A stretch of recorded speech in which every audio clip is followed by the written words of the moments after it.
Good afternoon, and thanks to everybody that is going to check out this live and even on the playback. Today we are talking about domestic violence on FREEDMEN Media, and I've got a couple social workers here. I definitely don't want to minimize their credentials. I would have let them speak as to what they do professionally in just a few minutes, but I wanted to just come up and just make sure that everybody knows we're just getting everything tight on the back stage here, getting everybody mic'd up, and then we will start the intro music, come back in a couple minutes. And please, if you have any questions, put them in the chat today. No text. I've had a few texts already. I'm not going to be able to take text because I'm going to be really trying to pay attention to the stream itself. So if you have questions, please put them in the chat, and we'll definitely be getting to them because I want to make sure that this is listener friendly and interactive, not just so much us talking about it. But I appreciate anybody that's, like I said, is going to check it out, and we're going to get at it right now. You know, this revolution is filled with so many ironies, really. First, you tell us that it is manly to keep your word, right? If you are a man, you keep your word. And now all of the black people in this country are demanding, and even the black people in the whole world are demanding, is that you keep your word. You told us we were free. Well, then show us that we're free. You told us that there is justice, equality for all in this country. Well, then stick to your word and let us see the justice and equality for all. Or else admit to us that you're not a man, you're a worm, you're afraid of us, you're afraid to give us equal stand. You're afraid that if you give us equal ground, that we will match you and we will override you.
I know that ain't who I think it is.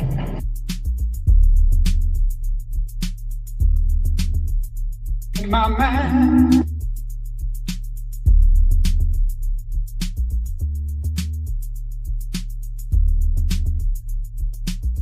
Y'all want to see a dead body? But you will not kill the freedom of black folks. It's coming. We're going to get it. We fought every one of your damn lousy wars, lady, and you give us nothing. Now the law is going to be here, but we're going to be free. Now you kill you want to, but we kill too.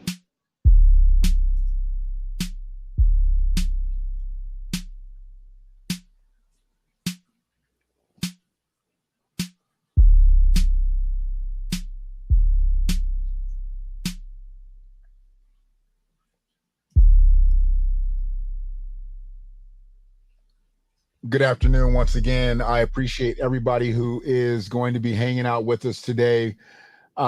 This is a very serious subject, and I want to introduce my guests today, starting from bottom to the top, Miss Olivia Davis and Mr. Lydell Carmichael. These are two people that, well, one person I've known all my life, and pretty much since I was a teenager. And if I'm not mistaken, did you say that this is Grady's daughter, Lydell? Yes, yeah, I did. I was okay. I was gonna let her stand on her own merit, but you know, no, she is. She gonna stand on her own merit. But I thought it was just in our conversation, and I was like, you said that was James L's daughter. Okay, so I've known her daddy pretty much all my life, all since we were teenagers. But she's definitely on her own merits today, and I appreciate having her in here. Me and your daddy shared many a laughs in the day, Olivia. So I just want to let you know that we cut up back in the day. So I appreciate y'all coming on here to talk about this subject, which is, to me, it's very serious. I know other people should take it more seriously, but I don't think that any family out here has bypassed domestic violence or domestic abuse in any way. And when I say family, it might not be right in your household, but it's probably in your family. So I wanted to bring you on today to talk a little bit about what goes on in dealing with domestic violence from a professional aspect, because I can only speak from what I know and what I've seen and experiences and things like that. But y'all see it a different way.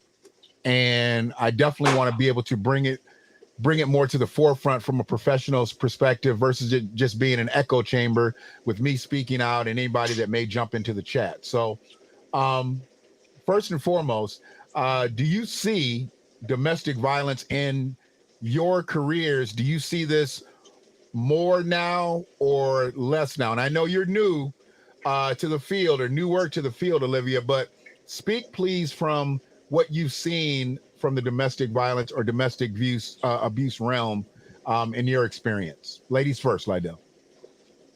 So currently I work with older adults who have severe and persistent mental illnesses, and a lot of them do come from backgrounds of domestic violence. Since they're older, it isn't as prevalent in their day-to-day, but the way we care for them and write their treatment plans, we make that aware for staff so they know, when it comes to touching, if you should be addressing them first based on how you care for them, because you never want to trigger someone. You know that you can be triggered at any time. And with that domestic violence history, you just always want to have trauma-informed care, is what we like to call it, just so, our residents always, feel safe. Okay. So, and so a lot of things are focused more so on the residents when they're in the facility. Do you get new members to the community that have experienced domestic violence, or that being the reason that you end up seeing them? Do you get that a lot?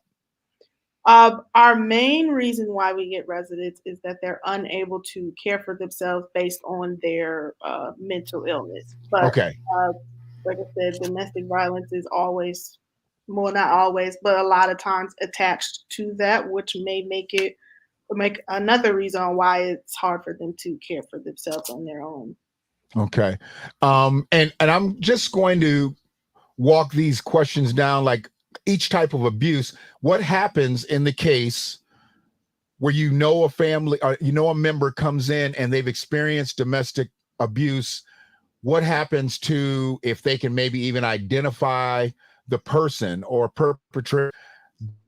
You go after them criminally. I'm really big into what's happening out here with a lot of people not being held accountable for things like this. And domestic violence, as we know, a lot of people get away because they're kept secrets in families.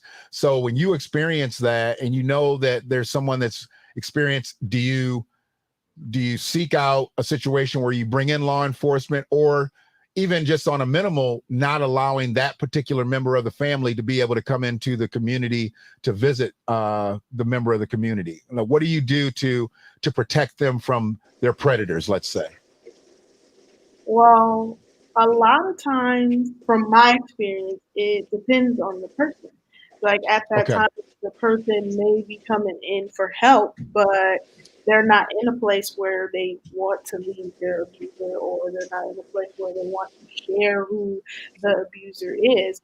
And in that moment, our job is to make sure that person in front of us is safe. What can we do for you now? And unfortunately, a lot of times we can't control what happens when they go. Understandable. Right. And also just to piggyback off of that, absolutely, it does be case by case as well. So it depends on if you're dealing with children. So for instance, if I'm dealing with a child and I come and I'm interviewing a child and they showing signs of being abused or something like that, then of course me as a social worker, we as social workers, we're mandated reporters. So we would have to turn that over to CPS, and then they'll do their check and all that kind of thing in that nature. But if it's an adult, all we can do is what we call meet them where they're at. So we can try to talk to them about getting help and things of that nature. But there's nothing that we can do to override them deciding to go in and press charges or anything like that for themselves. We just try to make sure that they that they're safe. They have somewhere where they can talk about it, and someone who can help them through the process if they choose to press charges criminally. We can help them out through that process as well. Okay. And please understand, Olivia, you don't have to be nervous at all. See, your uncle is very experienced here, and you see how he just kind of jumped in, went right into the conversation. Because see, I knew he worked with kids primarily, or has worked with kids. So that's why I wanted to start with you, because I didn't have any real knowledge of exactly what level or people that you dealt with. Now, knowing that he worked with kids, he kind of jumped the shark, which was great, because what I want to do is I want to talk about that. You both deal with two of the most vulnerable people in our society, the children and elderly people. So understanding you can't provide legal counsel, or you can't push people to prosecute. With your situation, Lydell, you deal with a lot of school-age children, to where being a social worker in a scholastic environment, or maybe a mentoring type situation, what do you encounter a lot where the kid has been abused, or children have been abused? Who do you have to go to? Who do you report to at that point? Because you can't go right to law enforcement, right? Don't you have to? Isn't there a protocol that you have to follow to make sure what's been happening before it gets to that point? Yes. So like I said earlier, once the child comes in and we're aware of it, whether the child admits it or if I even, suspect it, then I would go to DHS, CPS, and it's a report. I put in a report there, and then they send out an agent to the home, of course, and then they do their own report. And if they find out that it's true, then they proceed further with whatever they need to do as far as law requirements on their end. Now, if it's something where a child has come in and they're just physically bruised and bleed and things of that nature, of course, then we go straight to the authorities, because now the child can't go home to the parent and things of that nature. So we'll step in there. But even also with our elderly population, they do also experience domestic violence in the home. It could be from a caretaker or, maybe a relative who comes over to care for them as well. And far as domestic violence goes too. So they can experience it too, even at that age. Okay. Right. As we can see with the 82-year-old lady just recently in the news, right? That's domestic violence. Absolutely. And I wanted to get to, some of the things that happen to people out here. I said all along, I was like, people know who this creep was, well, I didn't call him a creep, I called him an asshole, because he is an asshole, to attack an 82-year-old woman. And now I guess that he is suspected of even attacking a 64-year-old woman at a bus stop. You know, he not only went into someone's home and violated him, but he actually accosted someone at a bus stop and pulled her behind a building or something like that and assaulted her. Now, in cases like this that happen when you deal with people, and let's take the 82-year-old woman, for instance, this was something that was random. But a person like that, you know, they've now got a whole sheet on him. They said he's bipolar and he was off his meds and this, that, and the other. Why was this individual on the street? This is what I have to ask. I mean, if he's got all these other things hanging and he has a history of abuse, why is he on the street? Do you find that there's a lot of recidivism? And this isn't a word that I've actually made jokes about recently because people are using it wrongfully. But do you find that there's a lot of recidivism with domestic violence because the punishments don't fit the crimes a lot of times? Because it's family members. A lot of times, well, I mean, these are strangers, but because if you're dealing with kids, a lot of times it's family members, let's say. Do you find that there is a lot of recidivism where, and it's not even so much recidivism, maybe the report isn't even made. Maybe, you know, what's happened because of its family, because of the family members. And Olivia, I want you to be able to answer this too after Lydell. If I didn't make that clear, I'm sorry. Do you find that family members get away with things strictly because they are family members? Do you find that? Yes, because, you know, there's trust factors, right? You know, as you grow up with family members, because they're close to you, you know, it comes out. You don't want to get them in trouble and things of that nature. So things can go on. So what happens is, like in my case, or any time I was suspected, you know, I would try to talk to a person's self-worth and get them to understand that things that's going on with them is not correct, no matter who it is. And that, you know, you have to separate that difference and speak out for yourself. So that is a big problem, because there's some times where the accused person can be in the home and CPS knows it, but if they go out and don't see anything, it's still there. So it's a monitoring thing as well. And to the mental health, I'm gonna jump to that mental health real quick. Right. You asked why he was still out here. Insurance, money. If you come into my facility and you don't have the proper insurance, I'm just going to give you a Motrin and send you out the door. We don't have facilities in Michigan. They've been shut them down. So a lot of the mental health issues that people are not dealing with or can't get help with because there's nowhere to turn. And I dealt with a state rep, and I want you to answer this in a second here, Olivia, to piggyback off of Lydell's response. Why did all the facilities just disappear in the state of Michigan? I mean, you guys are in the paint, so it can't be a lack of funds because there's money everywhere. But why did a lot of the mental health facilities over the last several years shut down? Private insurance. John Engler. I'm sorry, Olivia can't answer that one because she's not old enough. Okay. I was here when Engler was governor, and part of what Engler did was shut down and privatize the insurance. So therefore, that's why we don't have, you can't name me 5 or even 3 mental health facilities nearby anywhere. And we had a couple in Washington County when we were growing up. Exactly. So now you have to think, when was Engler governor? For all those years, you know, people that's on Medicaid and state insurance can't get that mental health help. So now they're having children and they've grown up in the same traumas that their parents had. So now they're grandchildren. Mm-hmm. And so here we are. And just to finish that other question. So Olivia, with dealing with elderly people, and they have a lot of other things that they have to contend with as far as memory loss and different things like that. But when you deal with them, do you find that they don't want to tell on them? I mean, I don't think elderly people really use the term snitch, and I don't think it's snitching anyway if you're telling on your predator. Do you find that they don't say anything because the person is close to them, and where they may be even a caretaker, somebody that sees them daily? Do you find that what's the main reason that they just don't say anything? They never really speak up.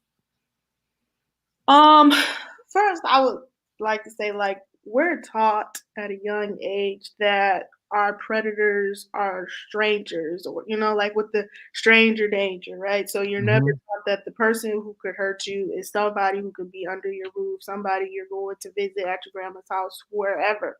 So when that happens, like you said, like in the Black community, it's all about, protecting and keeping your business in the house. Mm-hmm. It comes with shame when it comes to older adults, because I've done multiple assessments, and they will share with me something that happened to them, but they're quick to say, but don't put that in there. Mm-hmm. It's pride. It's Right. You don't want to seem like somebody harmed you, like Mm-hmm.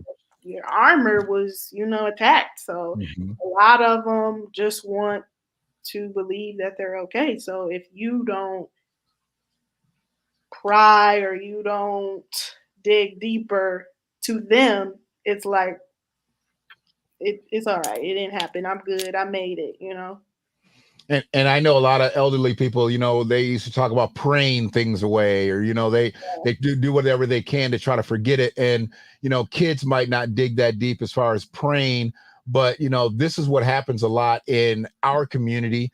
I really can't speak from perspectives of other communities, but I know that you don't talk about it, then long enough, then you act like it didn't happen. Yeah.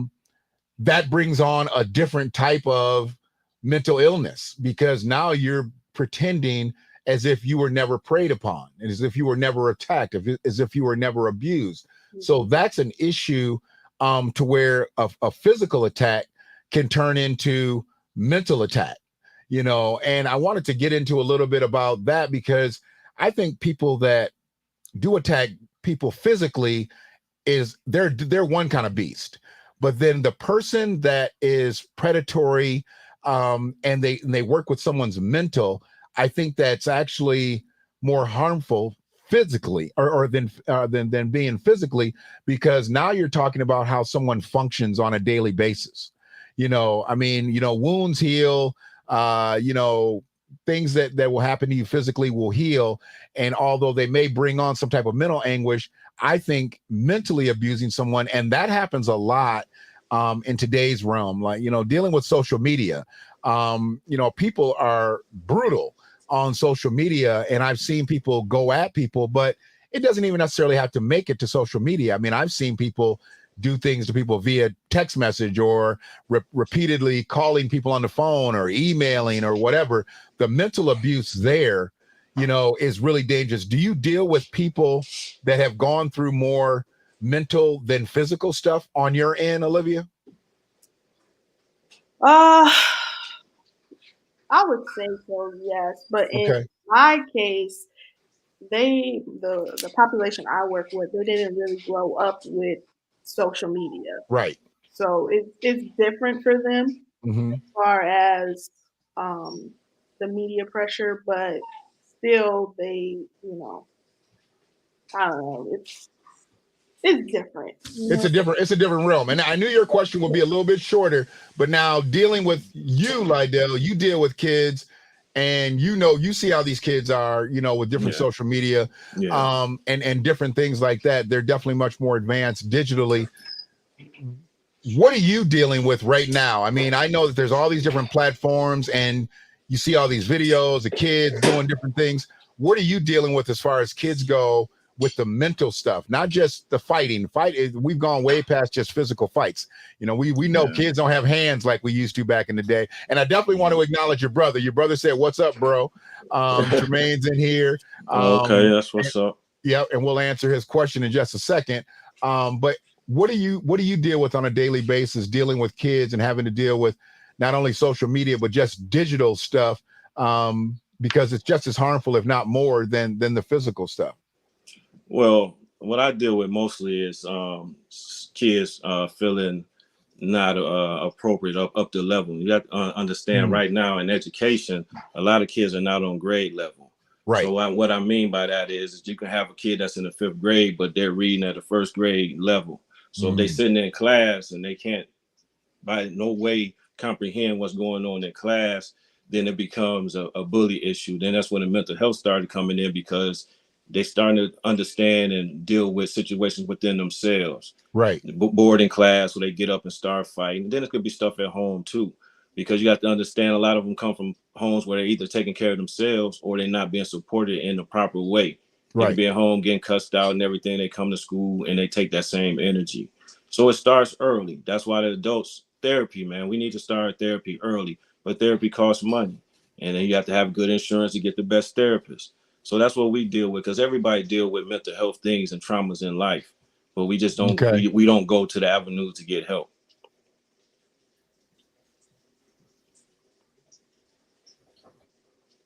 Right. And I kind of I got a totally can pause. get that. I can hear. Yeah. I love you. Yeah. So with the kids, Okay. and the kids with social media and everything, to all of that with the mental health, it's more about being like they care less about anything else. So that's a mental health issue within itself. It goes all Okay. about self-esteem and self-worth. No one's Right. building that anymore in the kids. And when you talk about a kid like, that's performing at a level that's beneath their grade level, I always believe that everything starts at home. Exactly. I think we send our kids to school to build structure, but we should be teaching them first at school. And I know that a lot of things are not happening in the home. So when you're dealing with a child that's performing underneath their grade level, the proficiency levels and things like that, where are you at with that child once you get into their life and you see where they at? What do you have to do? Can you deal with them on a one-to-one basis, or are things so messed up now where you've got to bring in the person who is already doing the neglecting? Like, where can you step in as a social worker and do your best to try to get this child on course? Because eventually you do have to go back to the parent to really kind of further your movement, right? Yeah. So what starts in being who you are as a person too. You have to care.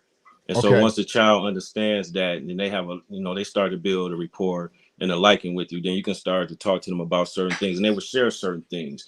And then Okay. with that being said, then you also have to be someone who can call in a parent who don't want to hear about them or their child, and be able to relate some things, factual evidence or factual what's going on in school, and then build a relationship with the parent too. Because in my experience, sometimes I've done that, and parents have, confessed that they couldn't read or they need help in certain areas and things of that nature. So I think it's about your care and how you do your job. That's the only way you're really going to truly help people. Right. We have a lot of things in place, but that's where it starts. Okay. And here's the thing that I want to definitely throw, flowers to Olivia, as they say now. I want to throw her flowers. I appreciate you getting into this field young. I see so many people get into social work once they get older. And I'm not saying that it's a bad thing, but we build up habits. As humans, we build up habits. And people that I see get into social work at 40, 50 years old, they've got some habits they've already built up. You are young, and not to say that you don't have habits that you've built up, but you've lived enough life to have the maturity to be in this field, but not so much to where you are set in your ways. Yeah. And I think people get set in their ways, and then I think that's how we work our professional life. Well, what made you want to get into this field right now? Because like I said, I've seen so many people get into social work older, and to me, they're already set in their ways, and that's really how they're going to deal with people. And it's not always the best way. I think, you have to meet someone where they are, and you have to be able to adapt to where they are and who they are. It's harder to do that when you're old and you're set in your ways, because you don't really care how they are. You're going to do it your way. Well, with you, what made you want to get into social work at, this early stage in your life? Well, I knew that I wanted to be in a helping profession, but not in the way of a doctor or a nurse. So I have quite a bit of social workers in my family. So just kind of talking to them about what they do and how broad it can be. Okay. So I just, went for it, and I love it. Connecting with people is really what it's about. And I mean, I probably have met your mom, but I definitely know your daddy's a talker. So you've got to be able to communicate out here with people on multiple levels. So you come from good stock on that. Now, did you find that it was going to be better for you to work with elderly people? Did you choose that route, or is that route chosen for you? Or in placement, what do they see it and say, you'd work better with elderly people, or you work better with children? How did you get to working with the elderly people at this stage? I feel like naturally, like through like internships, that I just always connected with older adults. It's not Okay. that I don't like, okay, I really don't want to work with children. It is not Okay. that I don't connect with children. I just feel like I would burn out easier dealing Sure. with the traumas and the hardships that they go through. So Right. older adults, they're just looking for someone to talk to. And I'm naturally a good listener. And Okay. with older adults, they love to talk. Mm-hmm. I like to listen. So we've just always meshed well. And like I said, with internships, I just enjoyed them. And with the job that came across my lap, it's like, oh, these are also older adults. You know, it just kind of naturally played out that way. Okay. So yeah. But I'm Okay. open to other things, but like I said, not children. Well, and at this stage, I could definitely. I mean, you just came out of childhood. You know, I mean, you're a young adult. What, your mid-20s, I would suspect. Yeah. Mid-20s. Okay. So yeah, so you're closer to that level than you are. So you already know what kind of individuals you had to deal with, or but elderly people, like you said, they just want someone that will listen to them, that's going to treat them right. You know, they've had that. If they were hellions at one time, they've had that part of their life, and now they just want to really settle in. So you being a national listener, this is a hand in glove type thing. You know, I mean, you know, kids, there's never a perfect situation dealing with a kid, and they're not people that you really want to talk to a long time if they're coming at you the wrong way. So with elderly people, I definitely get that. Now with Lydell, I kind of know your history as far as coaching and mentoring and different things like that. Is that why you stayed with dealing with children and not moved to other levels of social work, like, you know, as far as age groups and things like that? Well, actually, I've been in the game long enough. I've worked with the elderly too. Oh wow, okay. See, I've never known you to work with elderly. I Yeah, always thought you had the I people on the actually kids. I actually developed a program, a kinship program. I was responsible for with grandparents that was taking care of their grandchildren. It was a whole thing, a whole city support around that. So, but for me, it was just because you know how I grew up as a kid. That's why, you know, my thing was and I stuck with kids because of that. Growing up and just want to let them know that they have somebody that can relate to that, and also be an example of, you know, you can be better than that. Like you don't have to be that, because a lot of them take on that persona. I'm never leaving this corner, you know, and so I just wanted to be that example of them that you can leave that corner, you know, and that's what it's been, and that's why I stuck there. Right. Yeah. Well, I mean, and for me, you know, I've never really understood predatory behavior in this type of situation. So I try to go find things that will lead me to why a person may do something, you know, whether it be one time or repetitive. And I found this thing online. It says offenders targeting victims with vulnerabilities. And the number one, it's other.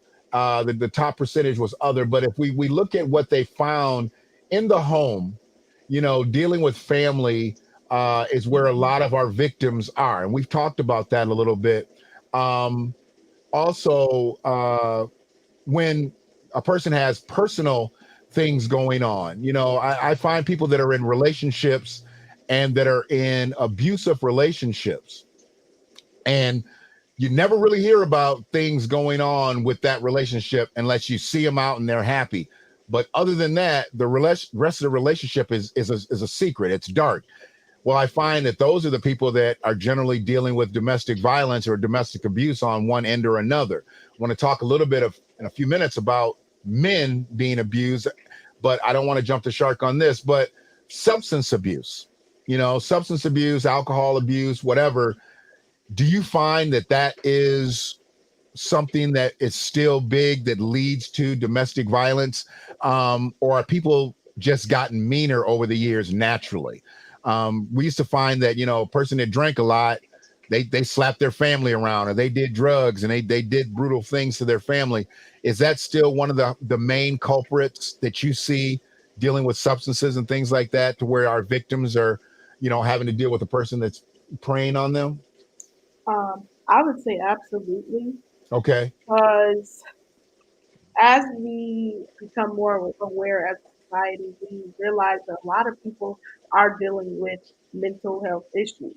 And Okay. with that being said, a lot of people don't seek the proper help, so they self-medicate with drugs and alcohol. And with that, you then become, a different person, and your problems may start hitting you. You never know. But a lot of people self-medicate, and we know anytime drugs and alcohol is in the mix, it doesn't, lead out to a good outcome.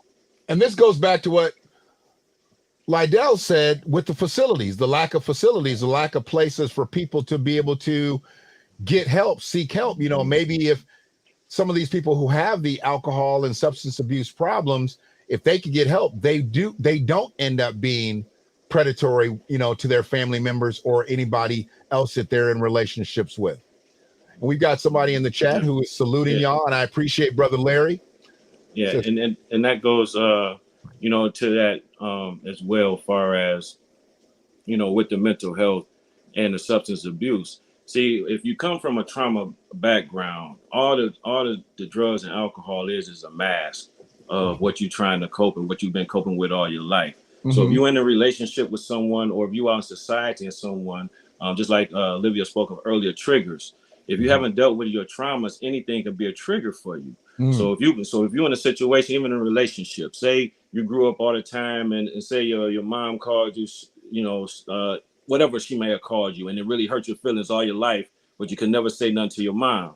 Mm-hmm. Now you here with your girlfriend, you done had a hard day and came in, because as a black man, the world can be what it is. Absolutely. And so now she may have said that, and it reminded you of that time when you was little.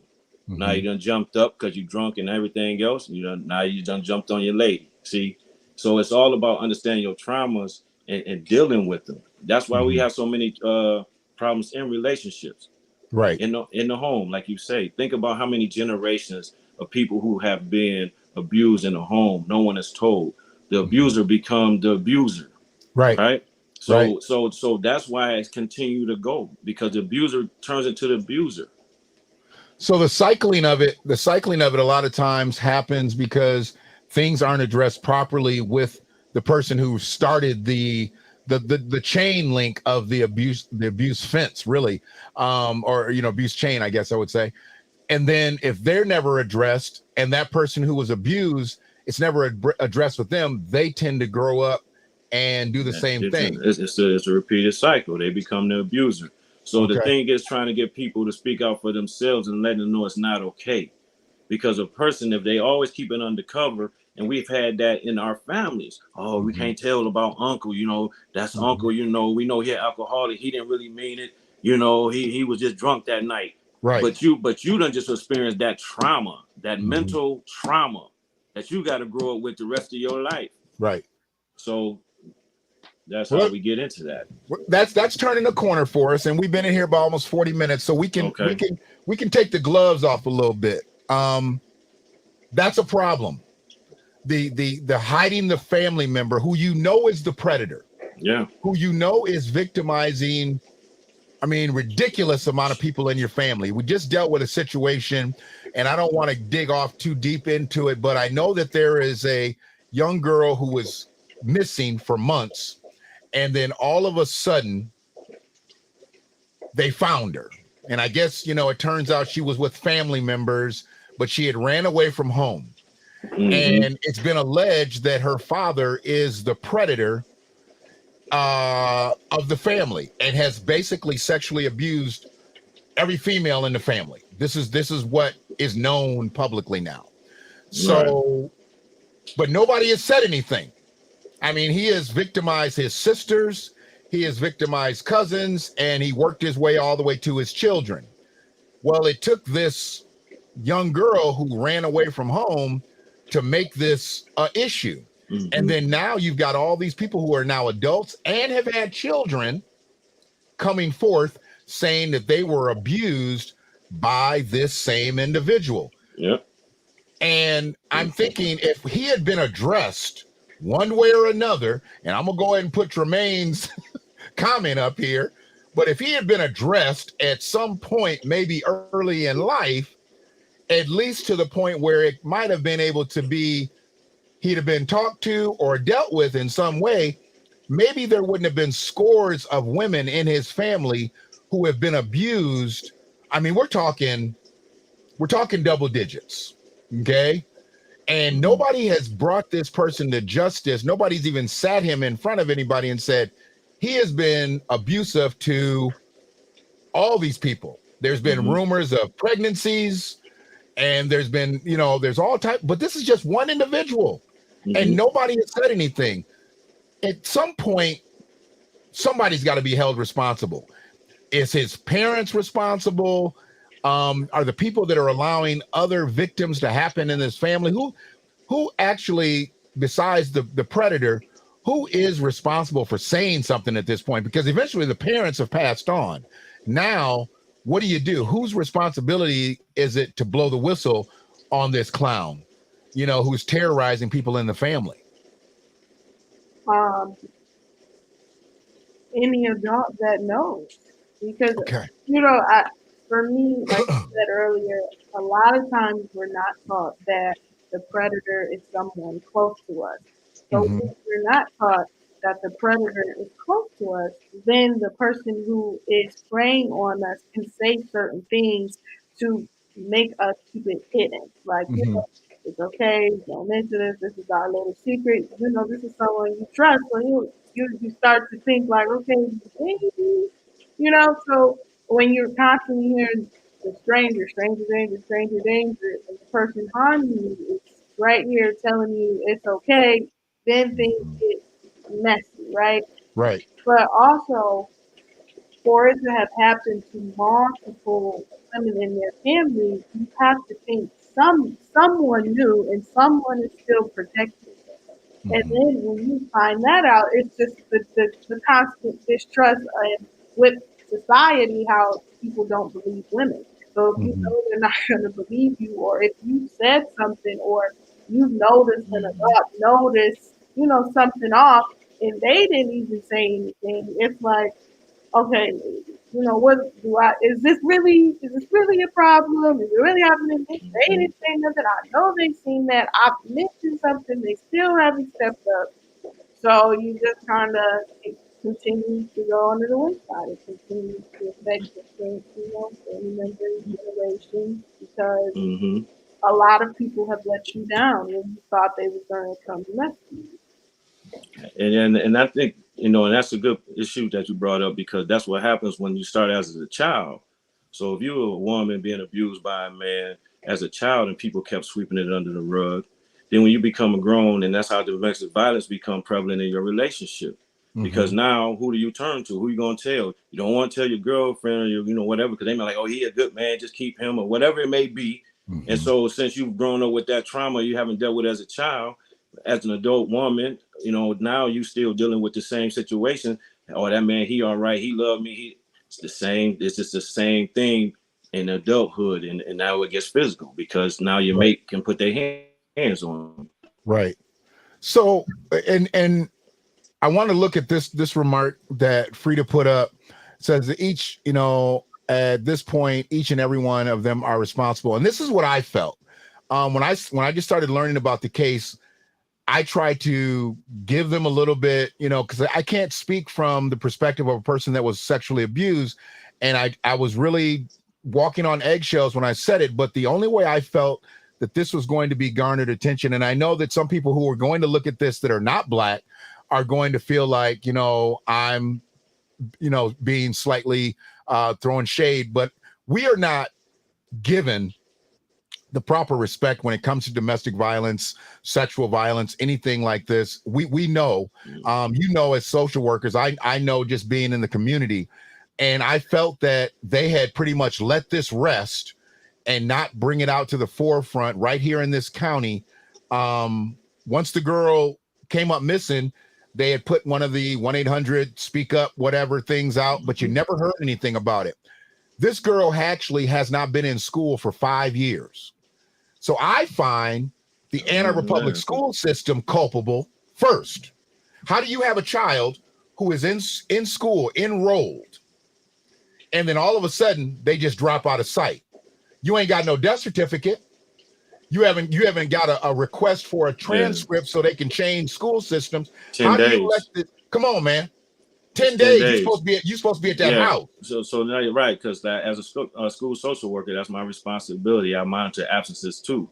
Thank you. If a student has 10 or more absences, I reach out to the family, and I also make a home visit. So so 5 years, I don't know how that happened.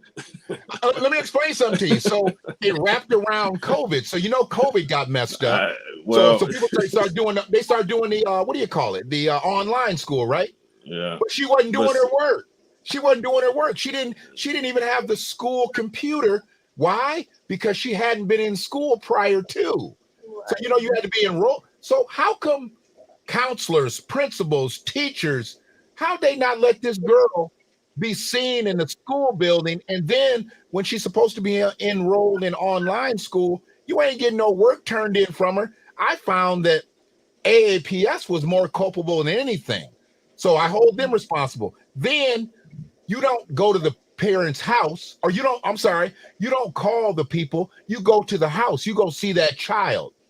You got the picture, you got her ID, you got all her stuff. We need to see this child. And then have the rollers right behind you. And if he can't produce that child to where you say, we need to talk to her, because she was ready. I guess she'd been ready, but nobody would come to her defense. That was family members, nobody from the outside. So eventually she got fed up and she left. And it turns out that, he had kept her inside. She was wearing boys' clothes, boys' underwear, wouldn't get her feminine products, all types of stuff. And I said, you know what? If you can just get a few of the women that are in this family to come forth and say that he's abused, he gets locked up today. He gets locked up, and there has to be a real reason, because what do they got, 24, 48 hours, whatever, to hold you for? He gonna crack, because if he knows that all these women are coming forth talking about sexual abuse that's happened over 20 years probably, there ain't no way he getting out. But nope, they didn't want to follow what I was talking about, so they went on and did it their way. I have no idea what's happening, and hopefully the girl, she finds her way to safety, but they're protecting her from him. But you can't protect her from the world, because eventually she's going to have to come out. And she's 5 years out. She might even be the smartest kid in the world. But if you haven't gone to school for 5 years, man, I mean, you've missed a lot. Somebody's got to answer some questions here. So, and what did Larry say? He said community-based treatment theory changed the whole treatment modality for mental health. So he don't work his way into y'all realm. That's something that y'all know. So please expound on what Brother Larry's saying there. Well, a little bit of what I was saying earlier about not having access to the mental health facilities. Okay. I mean that's just the bottom line, especially when you have urban communities are normally traumatic communities. Let's just put it out there. Absolutely. So when you have generation of trauma, you need someone. We all human. We all have brains. Just because we white and black don't mean that we don't have brains. So we all need mental health. Well, I mean, that doesn't mean nothing's wrong with you. Right. That's just things that you go through. You can't help what your eyes see and what you've been exposed to.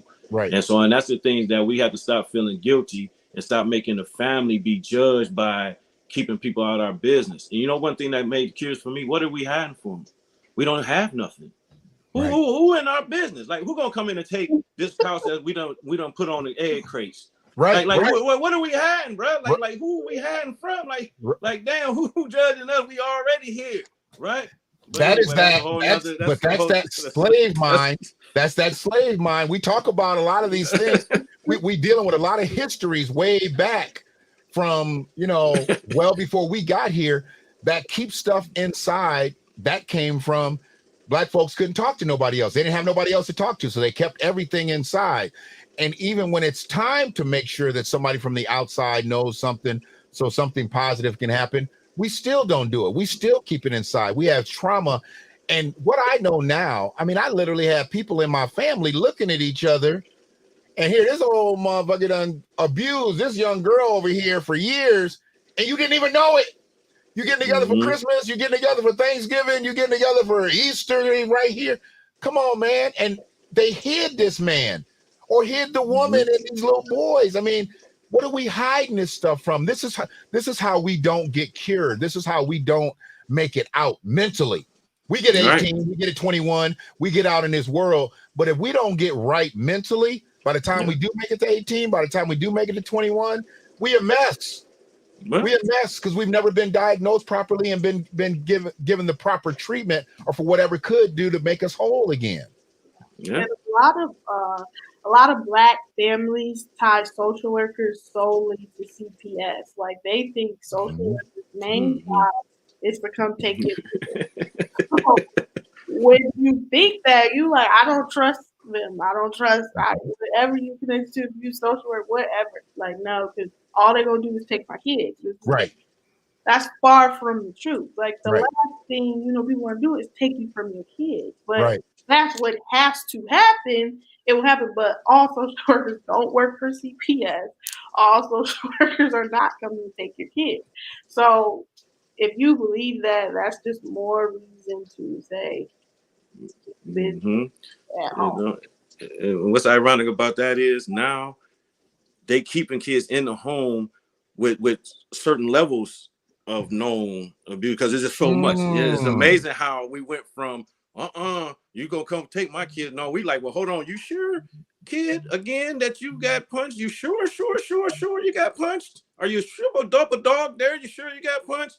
See, everybody think you got punched. Here we come with the kid. No, you got a double dog dare us now. You know what I mean? We ain't coming like that. They ain't coming in the house like that. So that myth is gone as well. We need help, and we need to make getting help okay because it's generational. Our parents need to sit down and say and guide us to that. Even our parents, the ones who still holding on to it, because we are extensions of our parents. They passed it down to us, and we're gonna continue it on. So it could be up to us making sure that we sit down with our kids and take our kids to therapy and be the start to make sure that it's okay. Right. I mean, that's just what it is. And it has to be made okay that you can talk to people. I know that we were taught as young kids, and like I said, I never grew up in a white household, so I don't know what they tell their kids, but we were always basically taught to not talk to nobody. You don't talk to nobody outside the family, this, that, and the other. But I was in a family where they knew my older cousins and my older siblings and things like that. So a lot of my teachers kind of already knew they could talk to me, and when things went awry, they would look at me and be like, well, I know he comes from this type of family. So it was never a situation where I felt like I couldn't talk to people that I was around, but there was generally always somebody in the school that knew a family member. I'd seek that person out. If I was having some stuff go on, I'd seek that person out. A lot of these kids now don't have that if they're in school. Healthcare professionals, there's less and less of you out here than we think. I mean, I know some social workers, but most of the social workers that I do know don't look like y'all, and the person that you feel like you should be able to trust doesn't look like you. And unfortunately for a part of it, that means the kid will generally turn the other way, or they'll clam up when they sit in front of a social worker or somebody that is put in place to help them in school, or wherever. They just don't talk to them. We tend to relate to people that look like us or can meet us on our level. And unfortunately, there's less and less healthcare professionals. And like Olivia said, when you think of social workers, a lot of times you connect that directly. You connect. Hold on one second. I'm sorry. You did.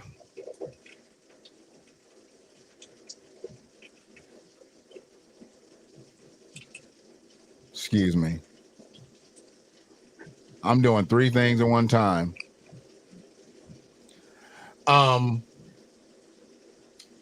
They just don't meet people. They don't meet people that they can trust a lot of times based on the way they look. Younger kids have a harder time relating to people that are older. You know, and it's because their mothers, their fathers are generally closer to their age. The big mamas and the big papas, they're gone now. You know, you don't see a lot of kids dealing with their grandparents the way they did, or if they've got a skipping of a generation. I don't know if that's that must be me on my part. Did y'all blink out? Did y'all skip it all? Or was that on my? I lost y'all for like 3 seconds there. I didn't see your. Yeah, but no, we back. But that is. So I want to make sure we're all still here. Yeah. Okay. So with the kids and like you say, going back to the grandparents and the things of that nature.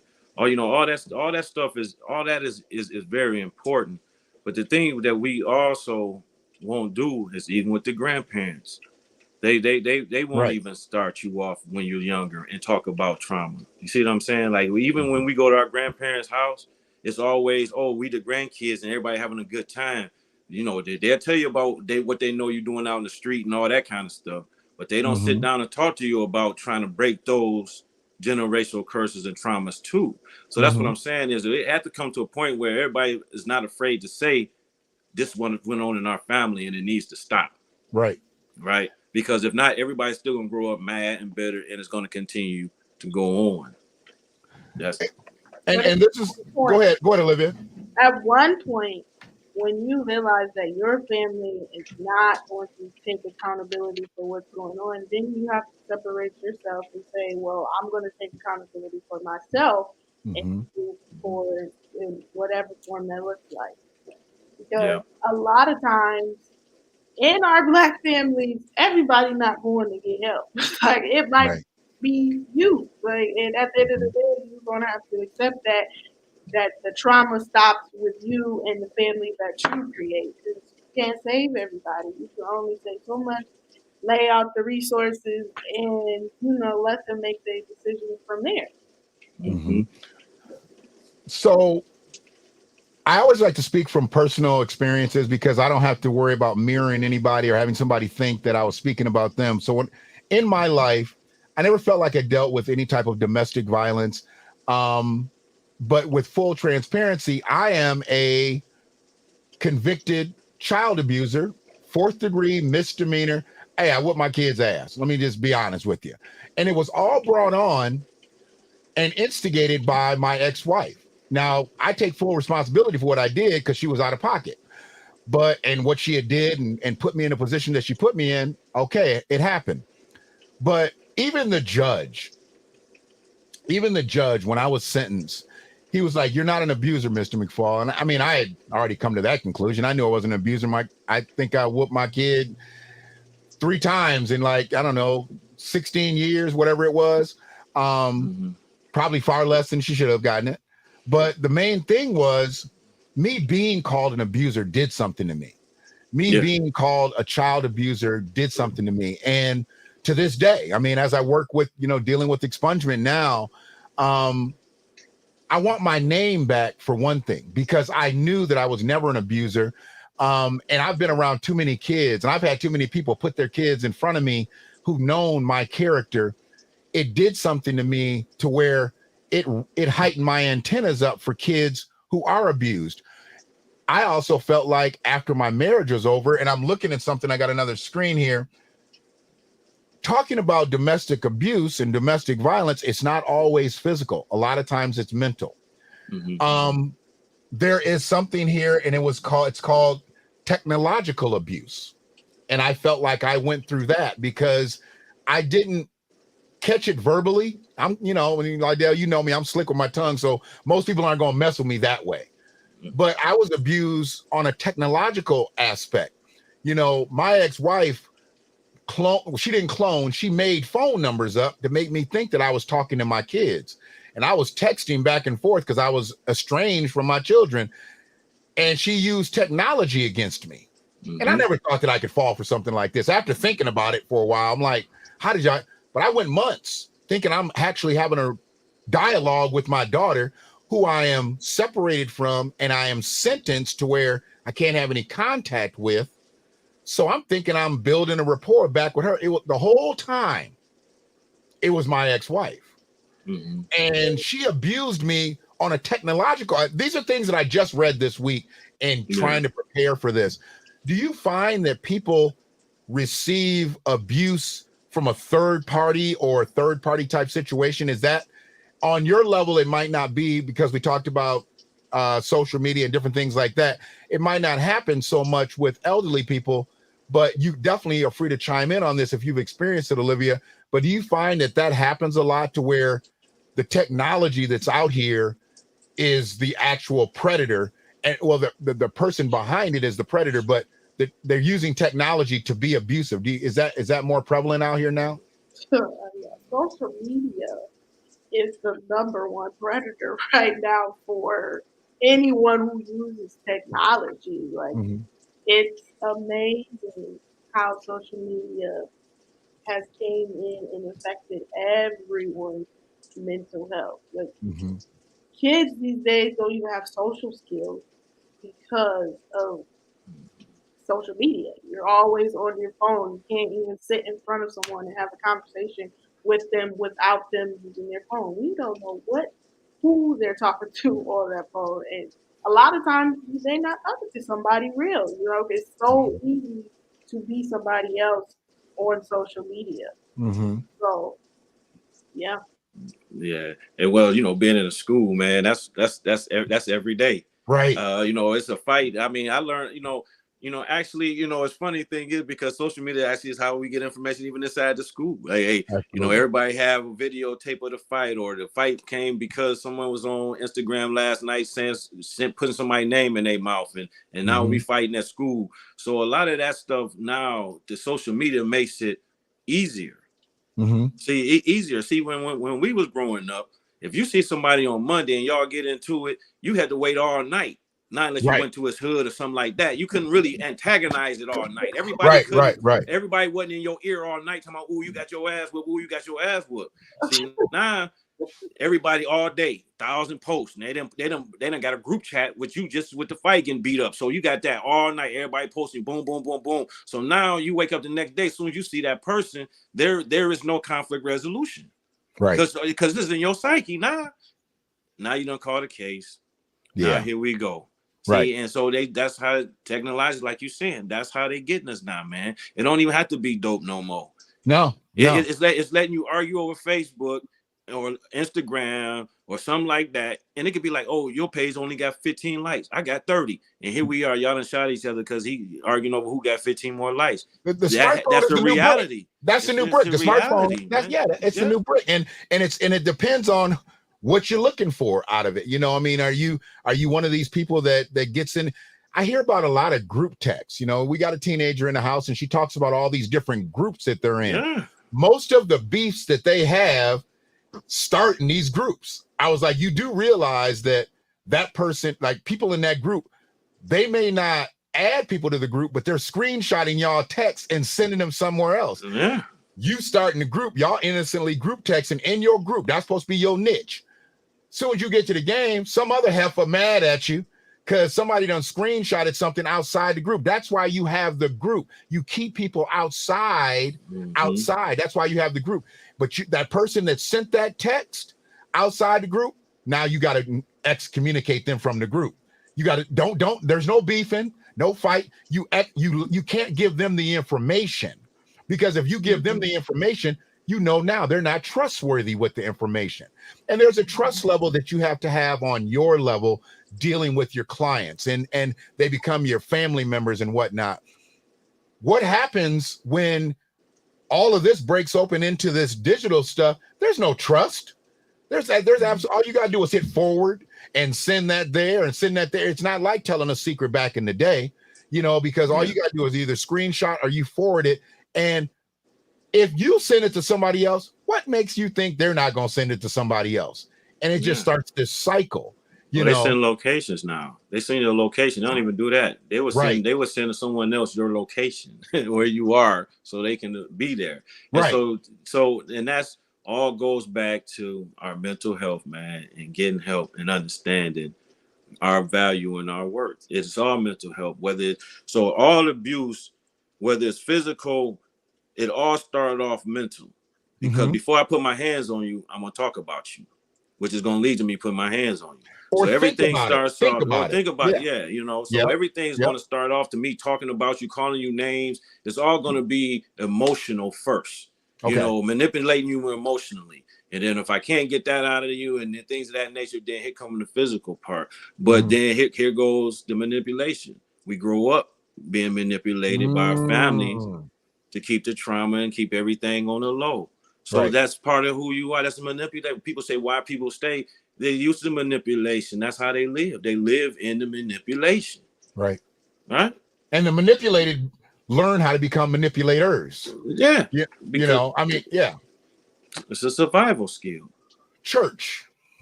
I want to bring in church. You know, I left organized religion, you know, about 10 years ago. And one of the things that I found was there was a lot of abuse, a lot of mental abuse, and there was physical abuse in church. And what I learned, the power. And I'm not talking about the power of God. This ain't the power of God. This is when that youth minister, he's got a little flock, just like the main pastor's got a flock. And he would abuse his power. You know, and there was a lot of youth ministers at the last church that I went to, but let's just say he's in the choir. Maybe might even be a part of the band, or, you know, but he's a youth minister. When they put certain people who aren't ready for that power and that control in positions, they automatically get to a point of being manipulators and abusers that way. The Black church holds more secrets than we'll ever know. And it's unfortunate, because I'm not saying that other churches don't, but I ain't never grew up other. I can definitely say the Black church, to our fault, because we know the secrets that are happening in a lot of these homes. There's more pastors out there that know who the predators are in these families, and they don't say nothing. Because what they want to do is they want to keep brother so-and-so coming to church. They want to keep sister so-and-so coming to church. They want to keep all the kids coming to church. But they're all being tormented through the week. And then on Sunday, you know, well, truly Sunday is the beginning of the week. I looked at that backwards. Sunday is the beginning of the week. It's the first day of the week. And you bring people into a church, a mother, a father, and several kids. And that mother or father, or could be both, have either been abusing each other or abusing these kids all last week. And they come in and they sit and they throw themselves on the altar and they pray it out and they holler and scream and catch the Holy Ghost, whatever. The pastor knows all those secrets. Is the pastor liable for knowing all the stuff that he knows? Because I've always felt like he just is if he's complicit with it, he's just as guilty as the predator. What do y'all feel about religion when the pastor, the first lady, higher ups in the church, knowing about all these dark secrets and they never say nothing? Because what I've heard this recently, and I'm going to talk about it, not an actual individual, but I'm going to give you a scenario. They say that's between them and God. So I'm going to talk about that in a second. But what do you think? Is that our pastors or leaders of churches, are they culpable when they find all this stuff out and they don't report it? Well, I would say I would look at, you know, church and things of that nature no different than your family. And we are human. You know, we are human beings. So whether it goes on in the church, it's wrong. Whether it goes on inside your home, it's wrong. Because just like a pastor or junior minister, a teacher has a certain title, a football coach has a certain title. Everybody still has titles that they're responsible for. So at any point in time that you know and you're complicit. But I would say in the difference of a pastor, in one sense, if a person's still coming to church, is, you know, it's try to get redemption and try to change who you may be and become a greater person. So within that being said, he may not or she may not relinquish some information and still want the family to come in and hope that through their ministry, they can bring forth some change. Now, that may be one reason for not disclosure. So I don't, you know, that's all I would say about, you know, when I look at it like that, if I come from that lens there. Okay. And what do you, now this is coming from a totally different perspective. And this is why I love having the youngin on here today with the old heads. You know, what do you think as far as church leadership or people that are in the church, where is their responsibility with knowledge of predatory behavior, Olivia? Honestly, like Lydell said, they're human, and again, a lot of times you're in a black church, so they hold the same values that your family holds.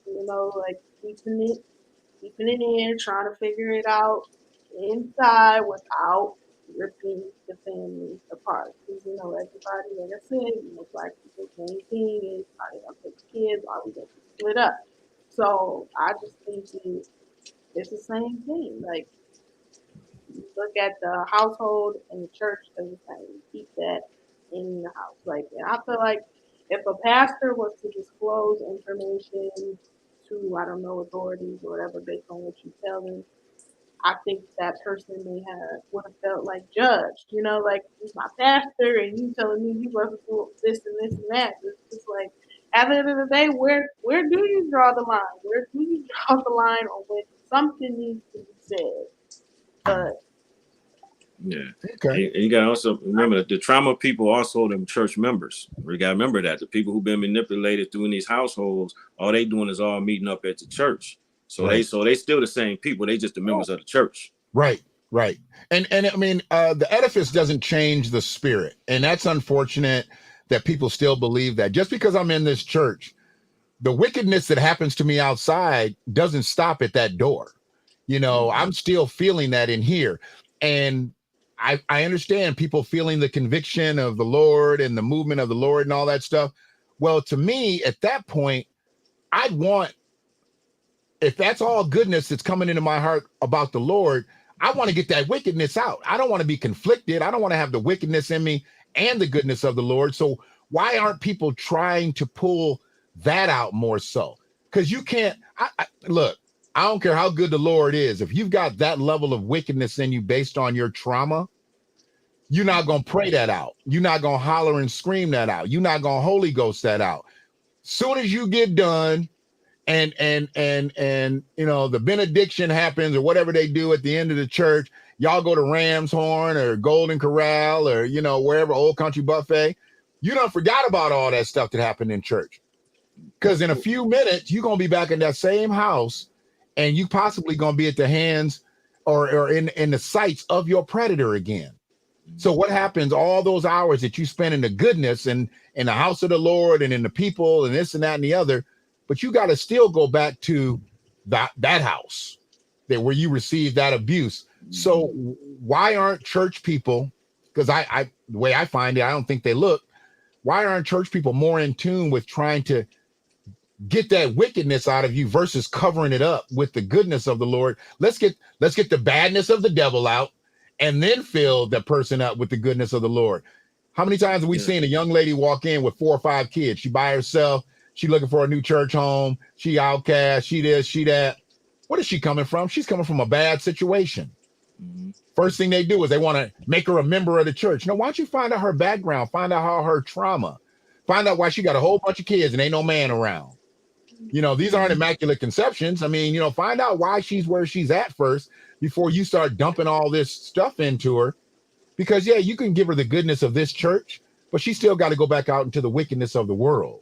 Right. And that's what we're dealing with, So that's where I have an issue with the church. The church looks to solve some problems, but they don't look to always solve the real problems. Yeah. But I just feel like the church's standpoint, I feel like whatever situation you're going in, it's significant that you decided that you're going through all this and you're coming to church. So they feel like you've taken that huge step to be in the house of the Lord. So whatever else you have, Lord, or it's all going to be figured out as long as you keep coming to church. So I don't know. I think that's what stops people, because you feel like, I think when you share something with someone, and depending on the person, they may feel like, okay, you shared it with me, so I got you. We're about to figure this out together. So y'all keep it right there, because it's like, I know you want to help because you reached out to me, so we gonna figure this out. Don't worry about sharing it with this person and that person. We gonna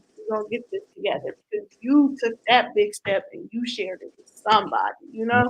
So it's just like that's where it stops. You shared it, so why we gotta keep sharing it? Right. Yeah. but you also have to do the work. See, the thing is, anything that you do, you still have to do work behind it. So Right. whether it's my religion or whether if I want change in my life, I have to be intentional and I have to do the work. So a person can say, well, a person think that just coming to church is all of a sudden just going to change it. No, you have to do the work. It's still more required. That's an aspect of it. That's gonna put you in that space. That's gonna get you, give you that boost you need or that comfort zone that you need. That's just like saying I'm gonna go to school and just become smart. Like I'm just gonna sit in class and just get all this. No, you still have to go home, do your homework. You still got to take notes. You still have to study. You still have to utilize the information you're given. So with that person that's leaving and going right back in there, they can be getting that information then. So once they get the information, now if they're not intentional and really don't want change, yeah, they're gonna go home and be like, yeah, I just did it because of family. But if you want it and it really moved you that way, now your intent is going to be, let me start moving with this change, right? And then to the mother with the kids, yeah, you can't get her whole story right off bat because she just came from a judgmental situation. So you want to bring her in, yeah, get her in there so she feel comfortable there. And then so if she feels comfortable enough to have now a church home, now you get her to start coming each and every week. Then you align her with, a mother of the church and things of that nature. When now you start to find out more of her back history. But if you never get her to commit to being somewhere, she's going to keep bouncing and going and going and going. So it's almost trying to get her to commit somewhere so you can now surround her with whatever resources and love that you have. And that's why I think church has stayed where it stayed. And the population has moved forward. You've got the same old time people trying to bring in these young people. They don't communicate the same way. A young woman in the 70s with a couple kids coming out of a relationship, getting into church is different than a young woman in 2023, or even back when I was in church. I saw this, man, I'm trying to tell you, I saw at least 10 to 15 different families come in and leave within a 6-month period over the time that I was involved with this particular church, because they love on them that first week. That second week, they want them to join. They want them to join the church. That third week, they've totally implemented this family into everything that the church is involved in, trying to run them around, this, that, and the other. First and foremost, she ain't even financially fit for that. She can't running back and forth to all these events. She got 3, 4, 5 kids. She got to deal with all that. So then they find out she leaking on the bag. So they go take some groceries over to her. Now the right type of woman, she gonna use a lot of this stuff as a stair step, but the wrong kind of woman, she gonna use you. She gonna use you until all the resources run dry. And the next thing you know, she joining another church. I try to tell them like, hey, I don't think this is the right situation. And I was always looked at as a naysayer, but I would call it. I'm like, she using y'all. This person's using you. This person needs you, but you ain't doing nothing for her. But eventually it just got to be too much, because the pastor was looking for the bag. He wasn't really looking for salvation for people. He was looking for the bag. Yeah. And that's what the main problem is.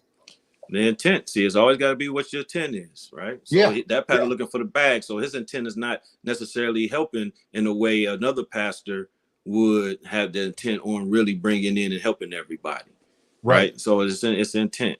So that's why I go with that. I definitely want to do this because I don't want to keep y'all really past 90 minutes. I think 90 minutes will be good, because I want to bring you back. I really want to bring you back and talk about specifics. This is something that's been big. Let me see if I can add this to the stream here. This has been something that's been big, talked about a lot, but not really addressed, maybe even in our community. More men than not are victims of domestic violence in relationships. I'm seeing younger women and this masculine femininity now. I'm seeing this a lot in younger women, that they feel like they can physically challenge these men out here, and or if it's not even so much physically challenge as if they're retaliating, they are the aggressors. The men are more docile, but the women are more aggressive, and you're finding that women are out here. We just had a woman who just shot her husband. And I don't know what the truth of it is, but she's saying that, she found out he was cheating, and then found out that he might have even had a male partner. I don't know. Either way, it didn't mean that she needed to go get a gun and kill him. If you don't want to be with the man anymore because he's been he's been unfaithful to you, then leave the man. If you want to leave and take your kids with you, or you want to leave the kids behind, you do what you need to do. Why would you go delete that person because they cheated on you? But I'm seeing this a lot more. This is coming obviously from a different angle for you, Olivia, but Lydell, you generally work with, I would anticipate, when you're talking about single parented homes, you generally deal with more women having custodial parentship, right? Or has things changed that much through your years? No, it's pretty much the same. I want to ask you that, was it that this you say men, are they talking about, is this a heterosexual or is this gay men, or are they no,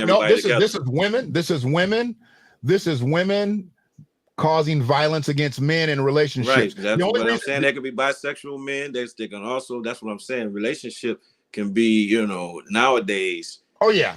I got what I'm saying. Yeah. It's 2023. No, this stat here says 40% or more domestic violence victims are men. But this came from a heterosexual situation. So I totally appreciate you saying that, because a lot of people don't realize, because I've seen over the last several years gay relationships now, and you hear this. I didn't like the situation, and people gravitate towards who they gravitate towards. I'm not here to judge anybody for who they are or who they aren't. No, me either. I was just wondering about the stats, because they could say men, but are they separating the two? Because it could be that type of situation. Are we talking about heterosexual men, or are we talking about all men, regardless of choice? No. This stat came from heterosexual relationships with men being on the receiving end of the domestic violence. I just never knew that it was so prevalent physically until you just start seeing stuff. Social media obviously has brought us to that, but we've seen a number of men be deleted or be abused in some way, even in a lot of stuff that we may see on social media where women are just overtly aggressive. What do you think has transpired over these last, let's say, 5 to 10 years, to where women have just become so overtly aggressive in their relationships? And this being in a heterosexual situation, but we can obviously gravitate towards even homosexuality, because what I've found too, women are out here killing other women. They're killing their lovers. Men are out here killing. So if they feel like they're getting away from one thing by not being in a heterosexual relationship, I'm seeing that same type of violence uptick in gay relationships as well. I mean, it's out here. But why do you feel like the masculinity, or I don't even like to say masculinity, because that's negative towards men. That's an insult to it. Why do you think the aggressiveness, the aggravated aggressiveness has come out with women recently dealing with men? I mean, it can't be just, we want to protect ourselves, we want to be independent. Do you feel like there is any type of definitive reason why women are so overtly aggressive nowadays? Go ahead.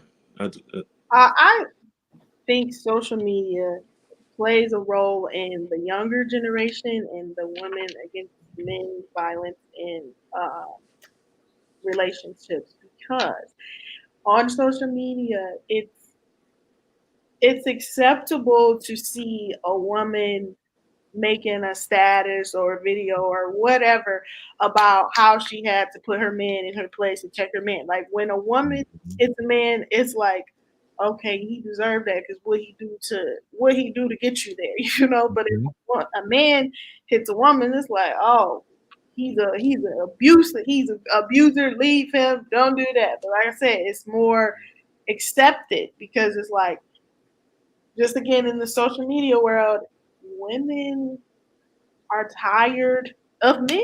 Like, women are tired of men, and it's a message I feel like is constantly portrayed in the media. So again, when you're on social media making your jokes about how you slapped your man and all this stuff, you see like Facebook, for instance, you see a woman make a joke of how she slapped a man for doing such and such, you're gonna see a lot of ha-has and likes and jokes under the, the comments. But if you see, that the other way around, you kind of looking at it like,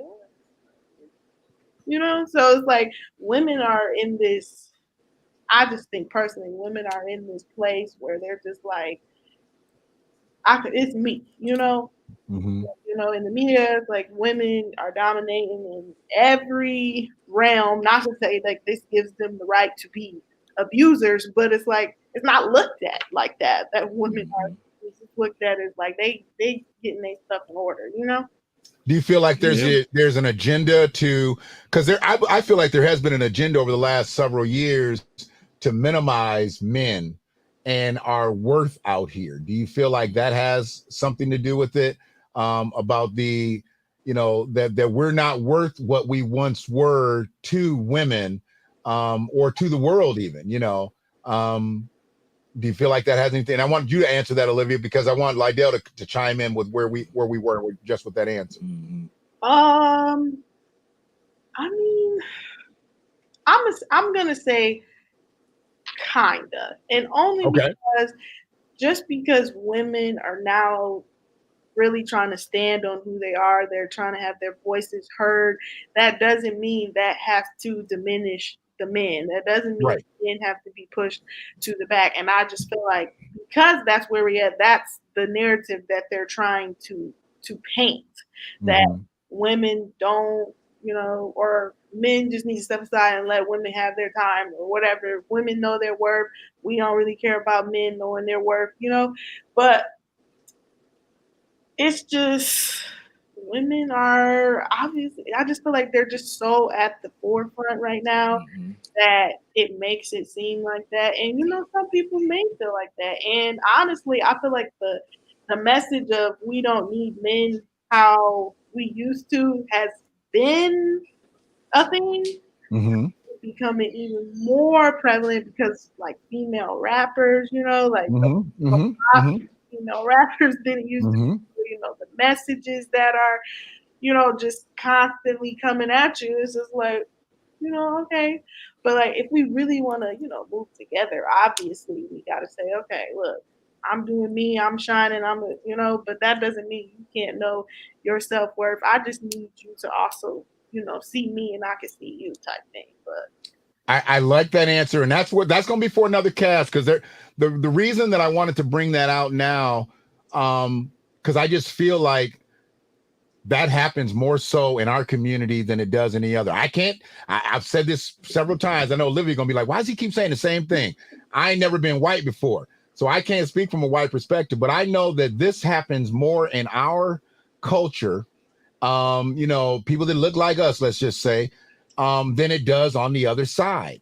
We're the only ethnicity, race, faction of people that talk that I don't need this and I don't need that. You don't ever see Arabic women out here talking about I don't need no man. You don't see Asian women out here talking about I don't need no man. You don't see Latino women out here talking about I don't need no man. You don't see white women talking about I don't need no man because they know they need a man. If you want to advance your family, you want your family to grow, you need a man. Now, if you just want to be stuck up at the sperm bank, that's your business. You can be stuck up at the sperm bank and get pregnant and do all that stuff. But for balance in your life, in your child's life, you can't raise a child without the two beings. You just can't. Children are chemically built by a male and a female. Just because you can have one and not have the father be a part of the picture doesn't mean that child doesn't need a man. And it's just not a boy that needs his father, and it's just not a girl that needs her father. There's a balance there. So I try to explain to some of the young ladies when I hear them talking, don't y'all realize all these female rappers that talk all that, and be sticking their tongue out, they go home to a man. Cardi B goes home to a man. Sierra goes home to a man. Megan the Mayor, I can't call her Stallion because the Stallion has a ding-a-lang. Megan the Mayor, she keeps a man. She keeps a lot of men's. But she keeps a man. They talk all that independent stuff, but they're constantly attached to a man. So that's where I think that They're not giving you the whole message. Who was the other one? Who did the song? Oh, Beyonce. She told all the girls she independent. She independent. She went home to Jay-Z that night after the studio session. But I just feel like, women, of normal status say they don't need a man, they don't want a man. But the same is true. They going home to a man too. Yeah, just the shift came. It's been a shift. Okay. And part of the shift is, you can call it education. You can also call it society. And within the generations, the young men who've been raised without fathers tend to start to demasculate in a certain sense, right? So now you have the women who do hold a bag and also are dealing with the traumas of the men who have abused them. So now you have a man that's in your house that you taking care of. See, now, man, here we go. We the ones end up sleeping and always packing our bags, one lady house to the next lady house, looking for somewhere to stay. See, you devaluing ourselves and the things that we're doing. So when the woman get fed up with you, she know you ain't got nowhere else to go. She mad, she could be pissed off, always been wanting to punch a man all her life, right? So now you here, you ain't going nowhere. Y'all get to arguing. She picks you up. Where you going? Nowhere. You would sit back and say, well, I'm a man, I can't put my hands on her. But you can't tell the truth. I ain't got nowhere to go. She cracked me upside of my head as many times she won't. But I see her put my game on, smoke my weed, talk like it didn't happen. So what I'm saying is, homosexuals, homosexuals. That's what they are, man. So with that being said, I think that's where the rise come in too, and also with the social media, as Olivia pointed out, but I think when you asked about where, how many years ago, but that's where it has shifted. When we're not getting up out of here, having women come in with us, having the backyard already, having the house already, and doing certain things where now as they coming in, we already looked at it as being where we are. We coming in like one of the kids. Oh, we got to take care of him. So you get talked to like a kid. You get treated like a kid. You get bought all the gifts, what you want to eat, this, and all of that. So then when you try to say something, she be like, you just like one of the kids. Now you want to be a man. Now we fight. See? Right. You ain't going to disrespect me. What you do around here? Nothing. Who's respecting you? See what I mean? That's where it shifted at, man. And then now, like I say, all this metrosexual, whatever it's called, man, a lot of man. So that's a whole nother. That's another stream. That's another. What are you gonna say, Olivia? What are you gonna say? Saying like back in the day when you say you don't need a man, I think that got the word play. You don't need a man. You might want a man. And, like Lydell said, you in the house, you coming in. You coming in to what's established. So if you gonna be talking to me any kind of way or doing whatever, then like you said, that's when the violence might come in, the tussling might come in, because it's just like, it's the show still gonna go on. When it comes to the pride thing and males, and I think women, we got our pride too, because we taking care of stuff, So it's just now you got like two dominant personalities, two dominant. Like masculine energy per se, because, you talk about the gender roles and what you're supposed to be doing and all that stuff. But if you're doing it all as the woman and then you're a man and you feel like you say certain things and vice versa, it just gets. So this is great. And it's unfortunate because like I said, I'm not going to keep you out here all day. I think we could talk all day, but I'm not going to keep you here all day because Olivia's just getting lathered up. She just getting lathered up. She ready. She ready to talk now. So our next conversation, it's gonna be real good. It took us a little while to break that ice with her, but we good. Me and you go at it, Gail. So here's our thing. You made a statement to me that I think that a lot of women don't understand. You may say you don't need a man, but you want a man. I get it. But understand when I say, and I think Lydell can understand this, when I say you need a man, because it's not so much need a man like you need somebody up under you, that because here's the thing, you might be gay. I tell women all the time, you gay, you like women, but you still gonna need a man. You still gonna need somebody to lift that couch.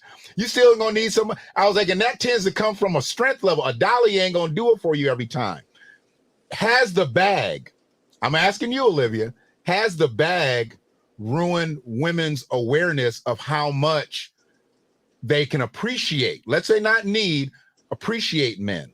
Has the bag, because women are definitely much more fruitful and prosperous out here now than they were 30 years ago, 50 years ago, 60 years ago.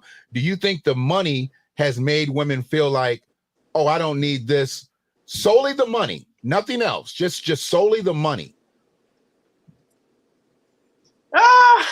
I mean, yeah, I think money has a lot to do with it, because let's be honest, when it comes to the men, that's what y'all offering. That's what y'all starting with, the money. So if I'm making the money, I think that, that's where the little shift comes in, where y'all getting a little lower on the totem pole, because y'all leading off with, that's what I'm saying. Yeah. Take care of it. I can do this and I can do that, and y'all flash to the money. But it's just like, when I already got the money, I already have the money, what else are you stepping to me with? Right. And that's perfect, because that leads into something that I want to go to, and we'll pick up another time. There's what's something that they call financial abuse. Women that make more money than men. I'm talking about significant amounts of money.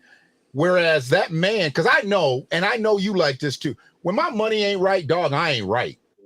When my money ain't right, I ain't right. And I can never say that I feel less than a man. I always feel like a man, but I'm a man without my resources, without my capabilities. So when my bread ain't right, I'm not gonna walk around here fronting like my bread is right.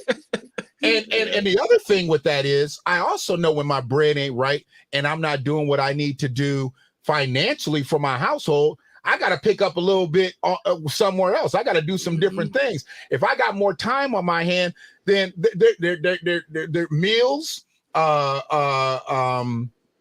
dishes, you might have to do some chores. You got to do something to fill in the blank that you created. I think that's an older mindset. That's an older. It might, but here's the thing. It might be an older mindset, but if you're not filling in where you normally feeling, because see, think about this mindset. I've never been the one like, here's all the bread for the month. I ain't doing shit. I'll see you next week. I've always kicked in, whether it be on this, that, and the other. When you say it's an old mindset, is it an old mindset, traditional mindset, or is it the way to make a relationship fruitful? Because if I just give you all the money every week, pay every single bill, and don't do nothing else around the house, you gonna be good with that? I mean, I take off my clothes, just drop them right in the floor, and you got to come behind me and pick my stuff up, take it to the laundry. You gonna be good with that?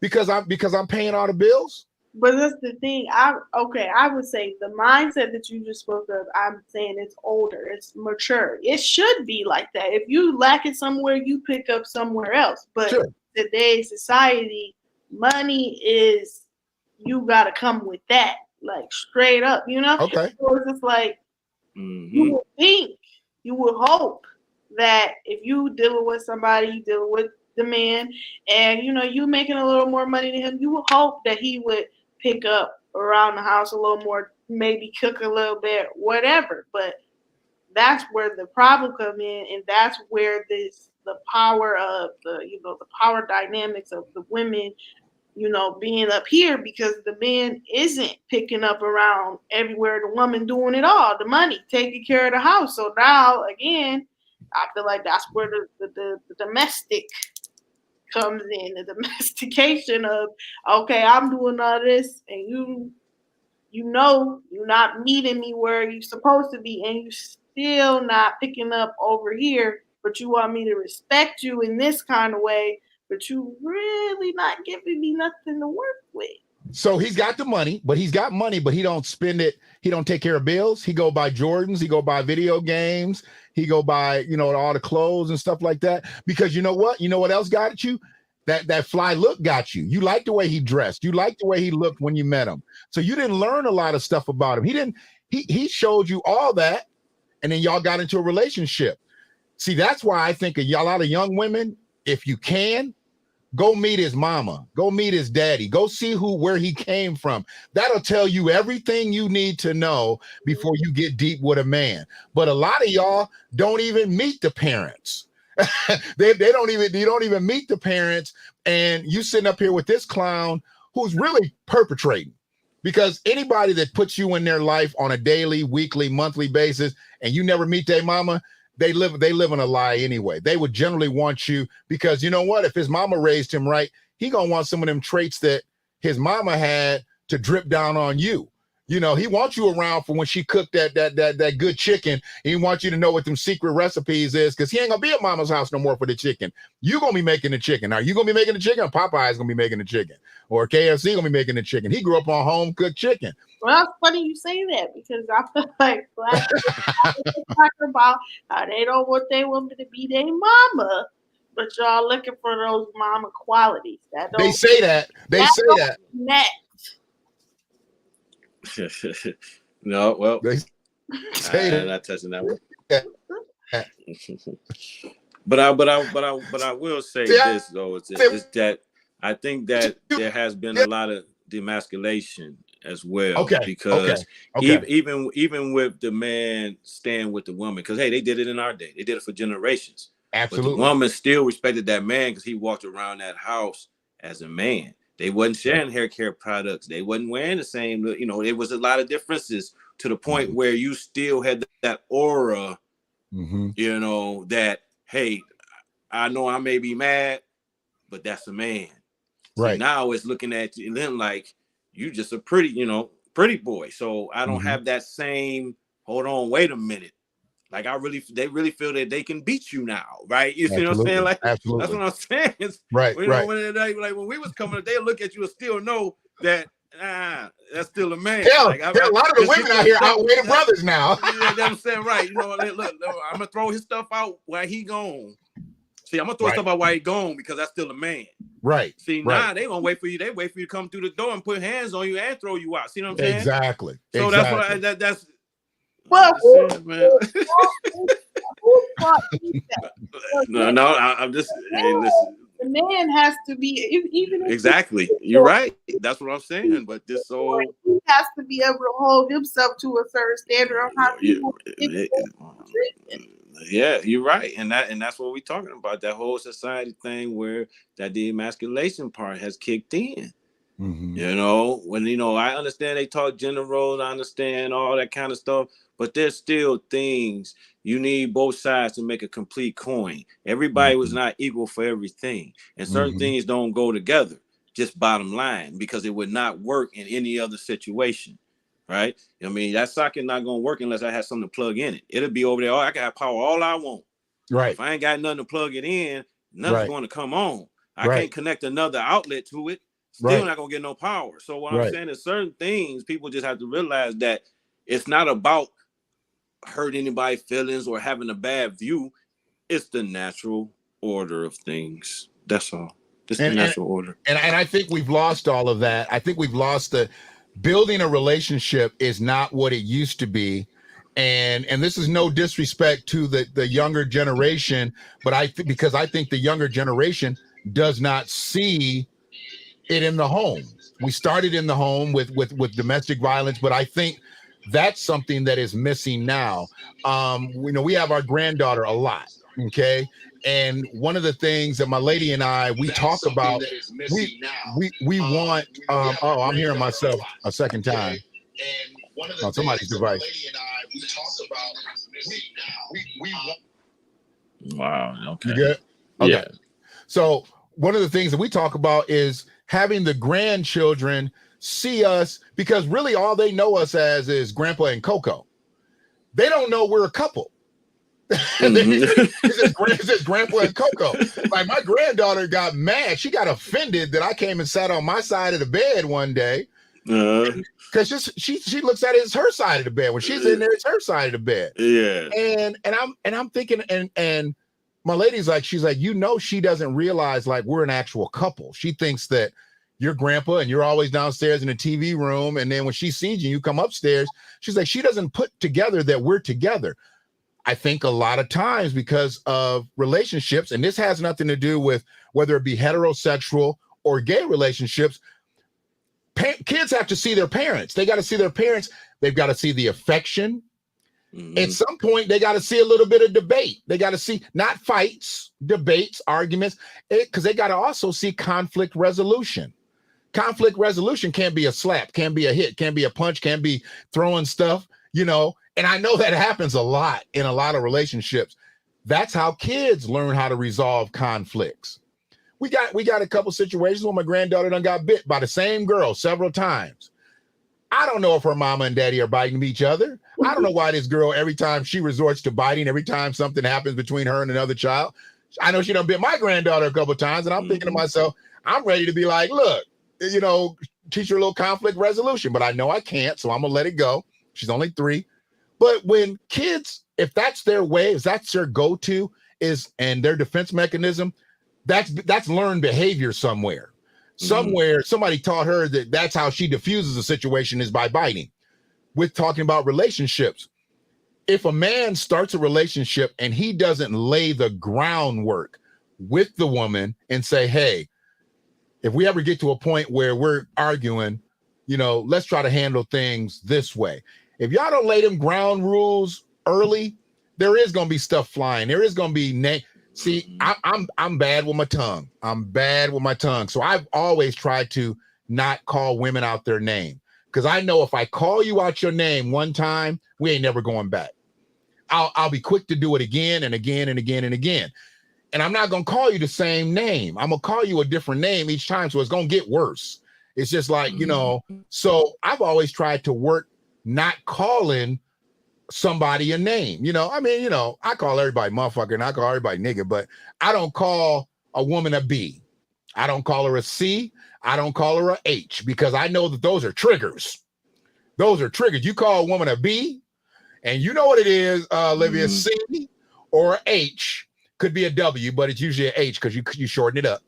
If you call a woman those 3 things, you better watch your back. You better sleep with one eye open. But that's the thing, though. You said that a lot of these relationships aren't built how they used to be. And I think that's with intent. We don't want to mimic what we've seen. Because a lot of times you see or you hear about your grandparents who've been together for so long. Let's be real, 9 times out of 10, that granddaddy did cheated a bunch of times. It could have led to some physical violence. You know, back in the day, you know, you're not leaving your man. You're not leaving each other because that's not what you did. We don't want that. So I think that's a part of the switch or the shift in women and these men, or whether it's woman to woman, man to man. We don't want what y'all used to have, because it's really not something to mimic. It wasn't healthy. To be honest, our grandparents, they're not being truthful about it, or they're not being transparent that they should have left, or what they went through, or what they dealt with in this partnership. We don't want to be dragged through the mud to stay with y'all no more. That's fair. No, I mean, see, that's real though. That's real, and that's what I can't get people to understand. Men aren't even given the same type of stuff up. If a man, he cheated on his woman Friday, you know, he got his check. He bringing his check home, and he gonna bring some groceries home, and that woman can know that man cheated with her with somebody once or twice a week, every week. But if he brought that check home, brought her a couple bushels of greens home and some vegetables and made food for the kids, where she could cook, she was good with that infidelity. Now, it gets to another level if he becomes physical, but a lot of that stuff we saw, and I get why a woman wouldn't want that, but men aren't even doing that now. I mean, I know Lydell can, I know I can, other men can, but most men don't even cook the way we used to. They're quick to take a woman out to dinner. I've been with several women that I cook better than.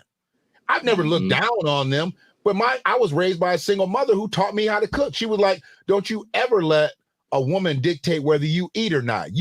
She taught me how to cook. So when I got out into the world, the first woman that tried it, That was the last that she's like, I ain't cooking nothing. Well, okay. I'm good. Mm-hmm. You know, and then she looking over my shoulder to see what I'm doing. She looking over my shoulder to see what I'm doing. Well, I mean, you know, it was crazy. I didn't realize she grew up in a house with two parents. It was her mother and her stepfather. First woman I ever lived with. She couldn't cook a lick. Oldest child, how do you not know how to cook? Two parents in the home, y'all cook every day. She was from the South Side. Cook every day. How do you not know how to cook? Because she was just lazy. She literally learned how to cook in my kitchen. I mean, I'm talking, she couldn't make hamburger helper. She was horrible with it, right? But the first thing she wanted to do was tell me she wasn't going to do this and do that. I'm thinking to myself, you can't do as well as I do. Mm-hmm. And I get what you're saying, but most men nowadays, they can't. So what you going to do? You got your own bag. You ordering Chinese and he ordering pizza, or you ordering this and he ordering that. That's separation right there. I don't care what you do. When you start eating separate, living separate like that, that's the ending of a relationship. I don't care how mad we are. We still gonna break bread together. We might eat in separate rooms, but when you start dividing yourself, like I don't eat meat anymore. Rest of my family eats meat, but that don't mean that I can't make food for them or go get food for them and do different things. I'm not in opposition to what they do. I just don't do what they do. It's my trust levels to flesh products. But I look at the world differently, and it's probably, like I said, a maturity level. You come from a totally different perspective than most people that I deal with, but I get it. I get why, because I see the young men in y'all generation. They not ready. They really not ready. I get it, and this is not to down all young brothers, because some of them are trying to be solid. Can you tell me this? Because I'm pushing. We pushing too. Do you think too much emphasis is pushed on young men getting the bag, and then when they don't get the bag, that's where the women's aggressiveness comes in, basically making him a loser? You know, you not doing as well as I'm doing, this, that, and the other. Do you think too much emphasis is on getting the bag? Yeah, I mean, but I don't feel like social media did that alone, but I definitely feel like it heightened it because, like I said, you know, from the, you know, with a man, it was always the man is the provider. But now with social media, everything you see is this person is rich, basically, to you. It's like the women want the nice things, the men want the nice things. So when you can't produce that, I do think that opens up the door these days for women to disrespect you more because they see you not getting what they see on social media. Right. So, you know, I do think that definitely put a lot of pressure. But at the same time, I do feel like that puts men in positions to front and then make the situation worse when you leading on a woman that you got it like this, and then after dealing with you, find out you really ain't got it like that. Whereas it's like, you know, you gotta be authentic, you gotta be yourself. And I think that's where we're losing it because you just feel like you gotta be where you see other people at. And you don't give people the opportunity to accept you for you because of social media. Because the girl that you was messing with, she might have accepted you if you would have told the truth, but you led her to believe that you had it like that, and now she feeling some type of way, and there goes the disrespect. You know what I'm saying? So it's just I don't think people are giving people the opportunity to really accept them for who they are. They started off wrong. They start the whole relationship off wrong. Yeah, and then with social media too, if everybody can be in your DMs, what's your purpose for wanting to know somebody anyway? Like, as soon as you make me mad, I can go to my DM. I got 50 women in my DM, girl. What you just said wasn't none. Let me go here. So, and that's too. And then that goes tied into with the domestic violence. If you're a young lady who looking for a guy with the bag, most guys with that kind of money don't have respect for people because they used to buying people. So now you done ran and got with Mr. Get with the bag. Now he popping you upside your head. You can't tell everybody that you getting popped upside your head because all your girlfriends cheering you for getting with Mr. Bag. So here we go. See, so and it just continues the cycle. So it never changes until we start valuing ourselves first, man, and making that normal. Right. So it's all right not to have $10,000 to your ear. Okay, that's not the end of the world. You're still alive, right? We both know too that's somebody else's money. When most of these cats putting that money up to their ear, I always do this. Show me that money on Tuesday? Nah. Show me that money 3 Wednesdays from now. I want to see that same stack. That stack gone. That stack ain't there. And people put that money up to their ear to bring out to bring out the people that they think they want in their life.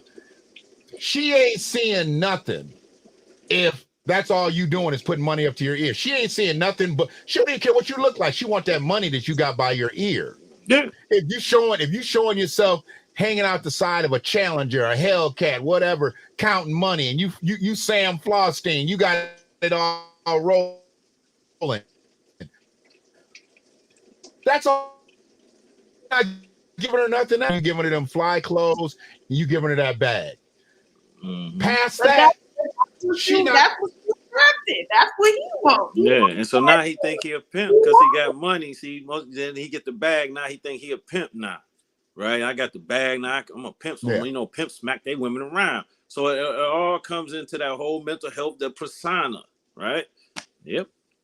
He wanted. That's what he wants. You can't be mad when you attracted what you attracted, and that's when you putting out the cheese for the rat. You know what I'm saying? Like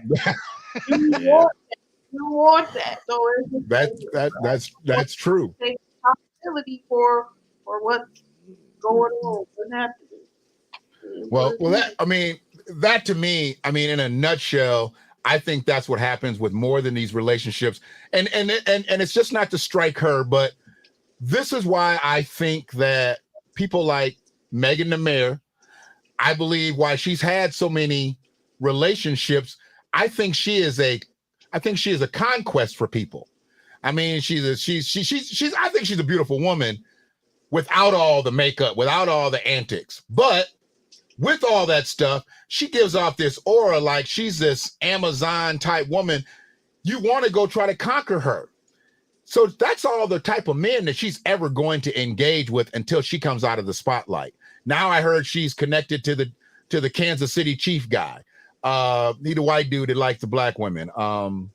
Kelsey. Yeah. I heard she's connected to him. She's been in a relationship with a rapper for over a year now. And it's just like she's an artist. Like she has to have that certain sex appeal to keep her, them is up, but I'm sure that her private life is different. But I think women like that, or even men like that in those circles, it's very difficult to maintain relationships with women that are in the business or men that are in the business.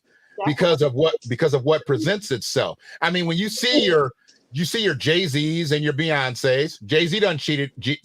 You can't tell me Beyonce ain't cheated on Jay-Z. Wow. It has happened. Huh? What? I got a beehive member. Yeah, don't do that. So today's topic of domestic violence. The views of Freedmen Media are not necessarily the views of Olivia Davis. I started something. Well, let's switch to somebody else. Let's go to Cardi B. Offset. We know Offset had a whole bunch of relationships outside of his marriage to Cardi B. If Cardi B is supposed to be the baddest thing in the game, why does he keep going to get other women? Why is he out there, going to get other women? And it's because of, for one, men are not chemically built to be with one species. I mean, it's scientifically done. I know she ain't gonna like that one either. She ain't gonna like that one either. But we do our best. We do our best out of just our inherent loyalties. But I believe that it goes both ways when these celebrities are out here and they're in these relationships. Cardi B, Beyonce, was it Sierra? I'm trying to think of people that are in relationships with other people that are in the business. They never seem like they're real relationships because there's just so much sensationalism around them. Do they probably have normal lives? Absolutely. They have normal lives, but their normal lives really ain't normal lives. Where a lot of our stuff comes in on as normal people, it breaks down to a lot that financial component. They can go somewhere. They can get out the house. They can do this. Where are we going? Around the corner? Where we going to the bar? And we'll be back in a couple hours. These cats be getting on planes, leaving their house, leaving their spouse, leaving because they got other places to go. When you hear about like people like Shaq, they said Shaq used to have 4 or 5 houses in the same city where he played. What you need 4 or 5 houses in the same city? And you got a family over here because he was doing his thing over there. Now it's all come out later in life and he's separated from his wife and all that. But that's what they do. But now it's also coming out that Shawnee cheated on Shaq 3-4 times. We didn't hear about that when they was together because they painted Shawnee as the housewife and all this and everything else. But now he's coming out. And she's admitting it that she cheated. Who else is that just admitted that they cheated on their husband? Somebody else. But anyway, but that happens a lot. But what I want to do, I want to kind of wrap this up because we got into it. And I think at this point, what we're going to do next time we're going to talk about Beyonce's cheating. We're going to start off with Beyonce's cheating. The first part of the conversation. But no, what we did was we talked about some things. I just want to ask this last question because I promised myself and actually an individual, where do you stand on, we talked about people not being outed, but let's say a person is outed and let's say the police get involved. It's a family member. It's a relative. It's kinfolk in some way.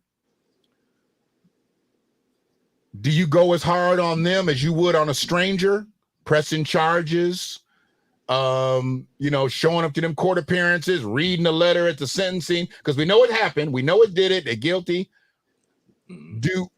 Where are you at? Because right now I'm seeing in our judicial system, I hate plea deals. I hate plea deals for predators. When you kill somebody, when you aggravate it, not what do you call it? Justifiable homicides. But when you attack somebody, when you take someone's sexual innocence, I don't believe you should be able to get a plea deal. I think your deal is off the table when you violate somebody in a state like that. But when we're talking about family, we see a lot of these people walk away. One, as you talked about, it's never even reported. It's never even brought up. But let's say it makes its way through the system. As that family member, as that family as a whole, should they go in just like it would be if it was a stranger on that family member? Because I see a lot of people being let go or victims let down because these cases are not taken with maybe either the right amount of sincerity, and plea deals, I think, kill everything. If you're supposed to go to jail, you're supposed to go to jail. I don't think you should be able to plea out for 5 years probation versus you going to jail. I think you need to sit down. You took a child's sexual innocence and you get to plea out and get probation, because that's the only thing that's doing is giving you the ability to go violate another child. I think you need some corrective behavior. So where do you think, as far as charges and convictions go, where we need to be dealing with predators?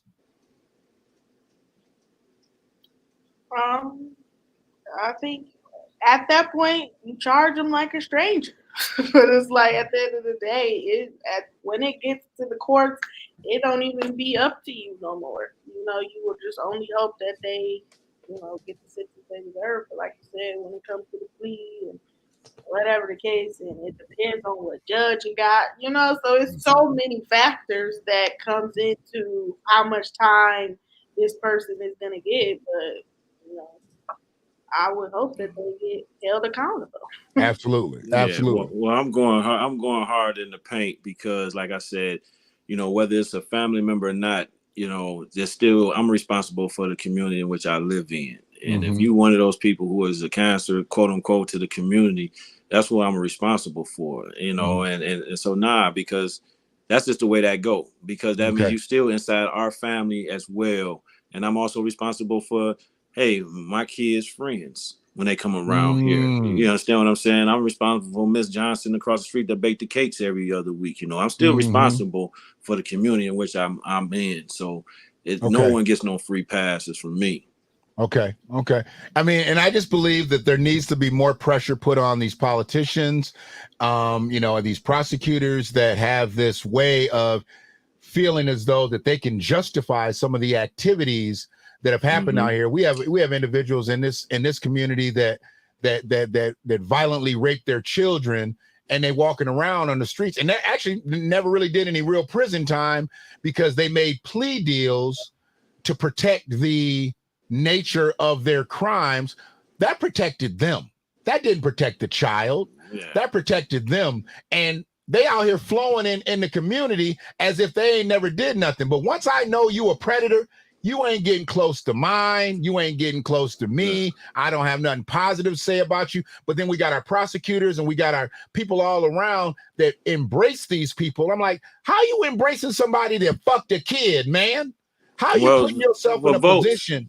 You have to understand, folks. Man, a lot of people are not intent. We used that word earlier. It's the intent. So for instance, someone such as myself, my intent is to understand and look at these policies. So, I shared earlier with you before about, my upcoming job position. Yeah. So with that position, it's about now starting to see where this stuff go wrong and not be afraid to speak up. See, people be afraid to speak up. Once you get a little office or you get your little degree and you do certain things, everybody want to jump right in. So you got to be afraid. Somebody got to be the pioneer. Somebody got to be willing to speak up and put your neck out there on the line when you know it's the truth. Right. So that's a big part of it as well. So that's where it's going to even change. So for me, that's where I look at it, is being a part of the policy and then not being afraid to stick your neck out. Because politicians it's comfortable. You fly around the world, you go to all these lavish events, you may meet once a week, you get this big expensive couch, you get cars and all this. So your intent is not about helping the people. Once you get there, your intent is like keeping this lifestyle, right? So we have to get people in office. That's why voting and knowing what's going on in your community is important. You have to get people in there who don't care nothing about the jet set. But every time I do go out of town, am I speaking for a cause in my own city, or am I just on the beach drinking pina coladas? Right. I mean, and that's where I fall out of line with a lot of people around here, is because my situation is cut and dry. I have no problem with talking about my conviction, how it happened, what led up to it, this, that, and the other, because I know it wasn't an aggravated situation. It obviously wasn't of a sexual nature, and it wasn't abusive. But I'm not going to have a child tell me that they grown when I know they ain't grown. I mean, I just bought the food you just put in your mouth. You stay in that house that I'm paying the bill. You're not grown. When you grown, you go. When you grown, you out. But as long as you in this house and you a minor, I don't even care about adulthood, because adulthood is really being out and being on your own. But when you talk about these aggravated situations, and I get reentry. I know people are allowed second chances. I'm not against people getting a second chance, but that child that was sexually abused, but that woman that was sexually abused, but that man possibly that was sexually abused, do they get a second chance?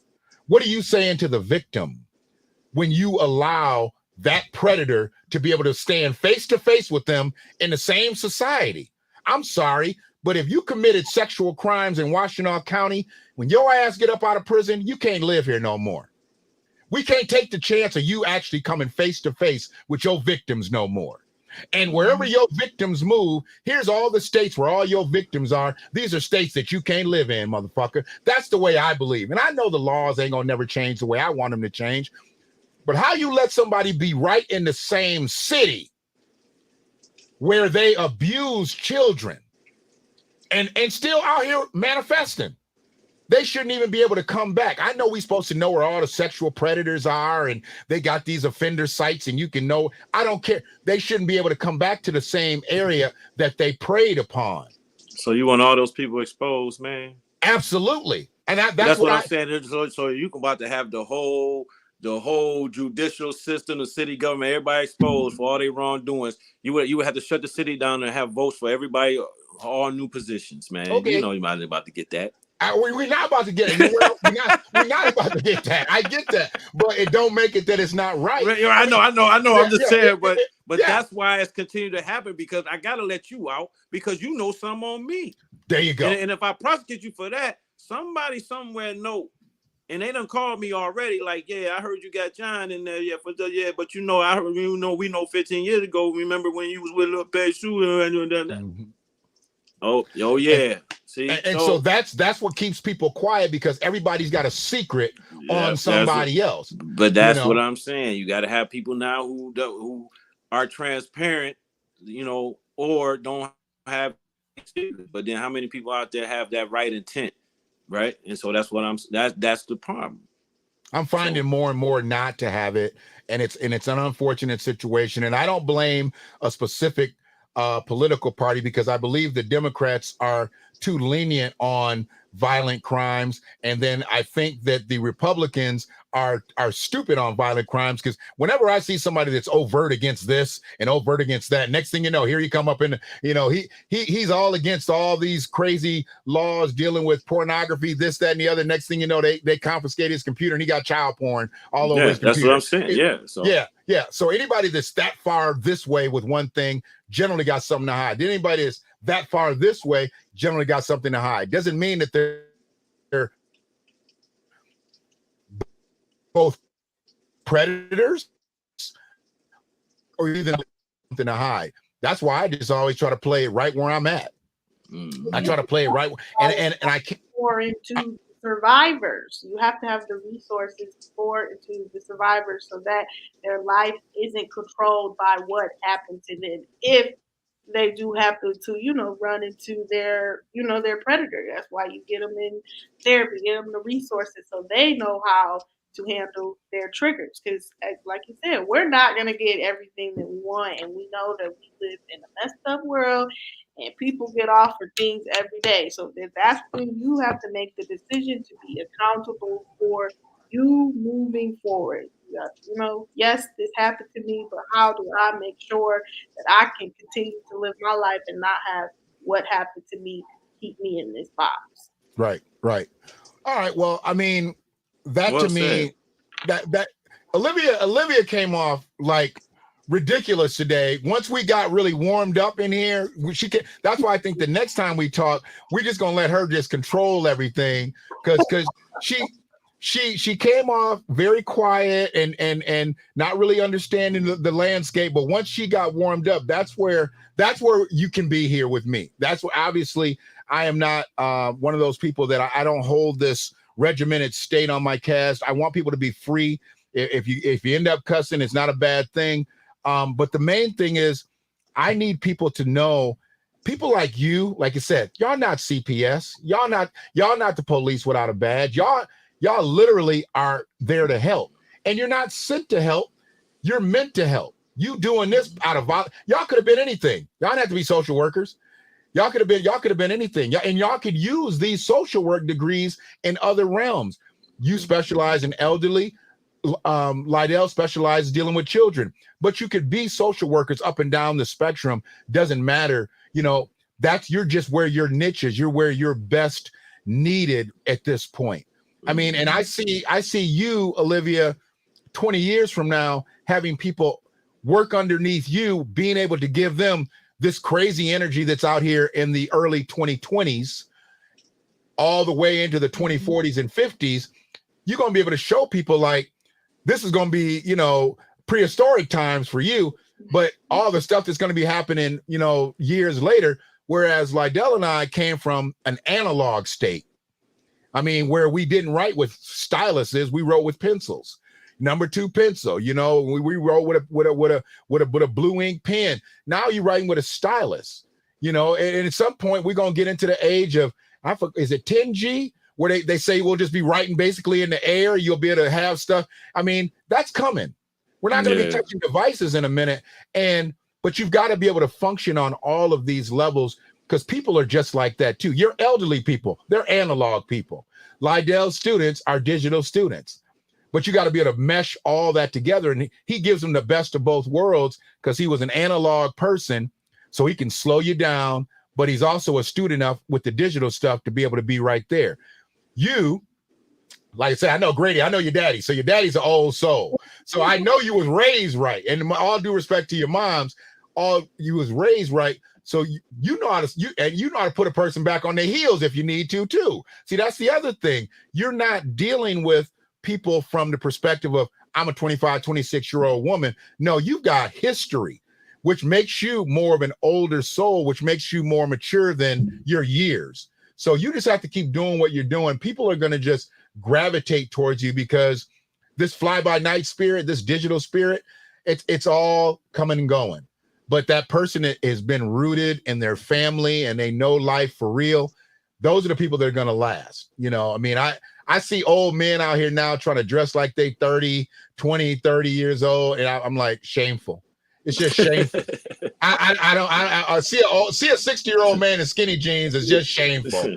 And you know, I was laughing. They was showing a video of Aaron Hall last week at the New Edition concert, Guy and all them, and he got them skinny jeans on and some red gym shoes and didn't have no shirt on. I'm like, Aaron, hang it up, bro. That's not you, man. That's not. But why are you old trying to keep up with the new? Let the new because see, back in the day, being dressed, what they called it back in the day, dressed to the nines, that was a good thing. Now you only see people get dressed up when they go to somebody's funeral. Not even then. Or maybe a wedding. You're not even that. Not even that. I'm like, you know, you ain't got no hard bottoms on and you at a funeral. You ain't got no hard bottoms on at a wedding. I looked around at a wedding a couple weeks ago. I'm like, damn, look at all the gym shoes in here. In hoodies. You know?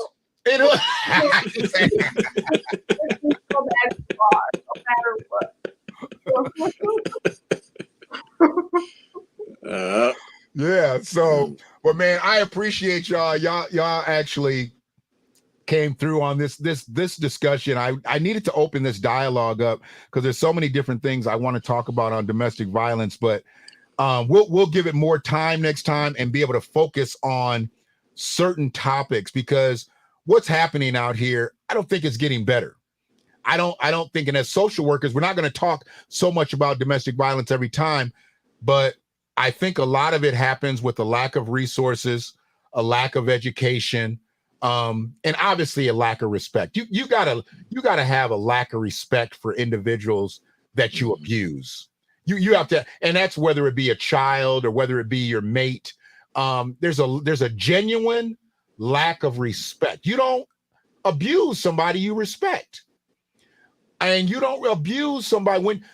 I think when people that do have money, because I'm not going to just say money is the end all be all. People who do have money and they're abusive, they're a predator in a whole different way anyway. They're just gonna be that way. I've seen men have it, be abusive to their spouse and to their kids. Their kids grow up the same way. But what happens is that man that worked hard to get that money, he generally leaves something to his kids. His kids never manifest to do what he did. So now they're living off of daddy's fortune. They always end up broke. They always end up broke and or rehabs or this, that, and the other, because they didn't learn that same skill that daddy learned. They just living off of daddy's skill. They didn't learn it. They lived off of it. And then they don't live that same life. So now they become that first generation of, we abuser, they're second generation abuser, first generation broke. That leads to a whole different discussion. So, but I appreciate y'all coming on here. I don't know if I had any questions. Did I have any questions that we did not answer? We really saw them in the chat and we kind of just worked our way off of them. We just a couple comments here. If y'all want to, I was celebrating for Friends Park. Woman stood very close to me that I didn't know. She told me that the predator that attacked her child was there and she was in shock. See, stuff like that. They shouldn't be able to come across and disturb somebody's sanctity. You out at a party, and all of a sudden your predator is in the space that you're in. I just have a problem with that. I don't believe, I got an issue with that. And I'm not saying that because I don't know what can really be done other than to say you cannot go back to the same place that you terrorize, that you victimize. I know what do they say? A criminal returns to the scene of the crime. I don't believe a sexual predator or a murderer, aggravated murderer, should be able to return to the scene of the crime. He needs to go somewhere else. That victim's family is going to see that killer, that abuser, that assailant. I don't think that should be the case. But that's me in my perfect world. It says only takes one to expose the trash. Yep, and that one is a special type of individual. Watch the domino effect. Yeah, I mean it's happening too much, y'all. It's happening way too much. Appreciate you, brother Tyrone, for kicking in. But yeah, I want to. We got to thank you up here. Yes, and thank you, social workers. We appreciate you and you are so needed in our schools and our homes. Appreciate that. Thank you. That to me, when people recognize, Brother Larry recognized it earlier as, you know, a retired professional, you're not lauded like, I don't know, other people that are in positions of mental health. You're not lauded the same way. Like I said, you're usually looked at as like the first degree of the police. Like you tattletales, but you're really not tattletales. What a good social worker is, to me, is a vault. You're a vault because you have to retain so much information. You can't tell nobody. You're either writing it down, you put it in the system, whatever. But it's the histories of all these people that you deal with. Y'all become these vaults. You're priceless vaults. And I don't think you're really looked at on the level. That's why when I see all these people that in my county now, our county, Lydell, that have become social workers and they really not out here helping the people the way they should be helped. What you using that degree for besides your political comeuppance?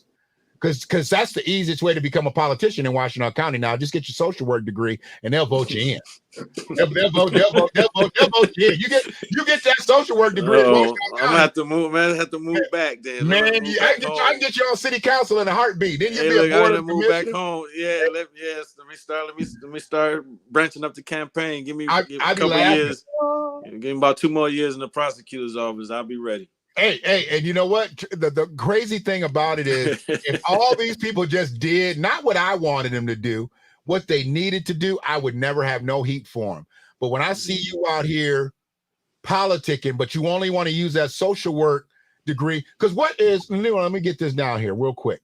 What does your acronym stand for? Olivia, what does your acronym stand for? Licensed Master Social Worker. And what does yours stand for?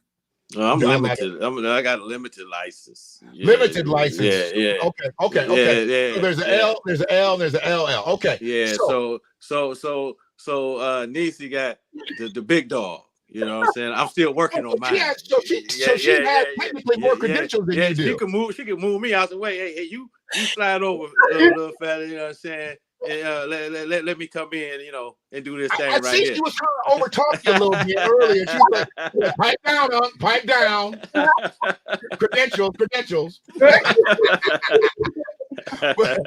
but nah, you know, to have that behind your name, it should mean something. And I don't believe people respect people with those acronyms because we've had so many doctors and lawyers and whomever get those things behind their name and they're not used properly. Mm-hmm. So to see people using their name properly, I laugh when I see social workers out here that don't use their acronyms behind their name because they really don't want you to know they're a social worker until they need you to know they're a social worker. No, once you get that, that's just like Mr. and Mrs. Once you get married, that Mrs. change. Try a new married woman and call her Miss. She'll get all up in your grill. She's a Mrs. Mm-hmm. I'm a Mrs. And she's showing that ring and I'm a Mrs. I'm not a Miss no more. But on the other hand, when she get divorced, call her Mrs. Mm-hmm. That's Miss. That's Miss. Yeah. It's the same thing. It's the same thing. And that's what's going to happen with Beyonce once Jay-Z figures out that Beyonce done cheated on him. That's what's going to happen to her. But no, I appreciate y'all. And everybody that's been in the chat. The chat is always really my lifeline. It kind of tells me how long I'm going to stay active with it. But we had a good discussion. We could have this discussion over coffee, tea, or, you know, some crumpets, whatever, because I believe that your experience, your life experience is far greater than anything that any school could ever give you the credit for.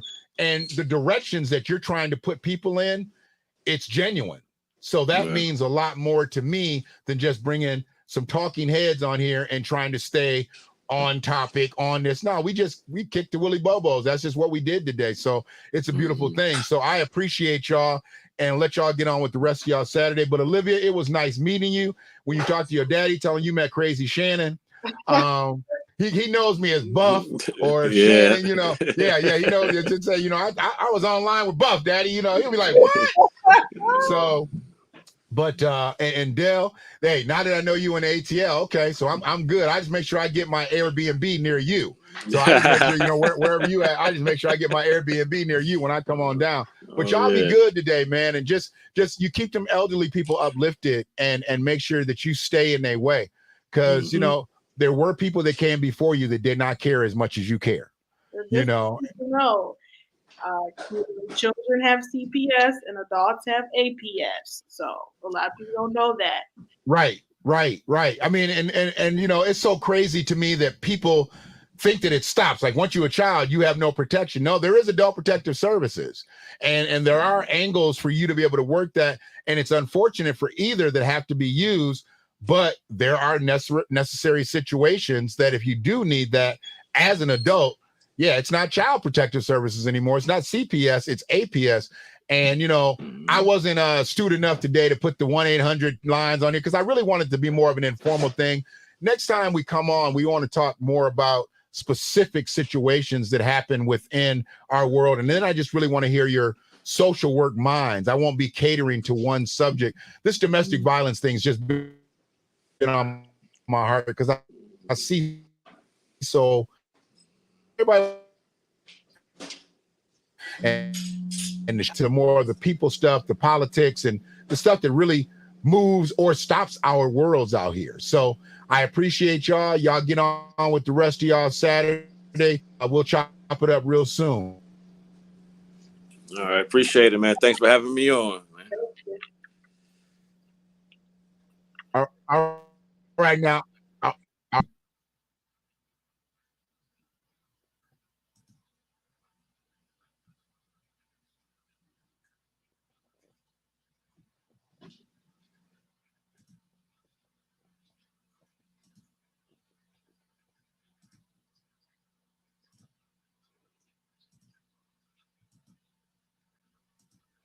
You know, this revolution is filled with so many ironies, really.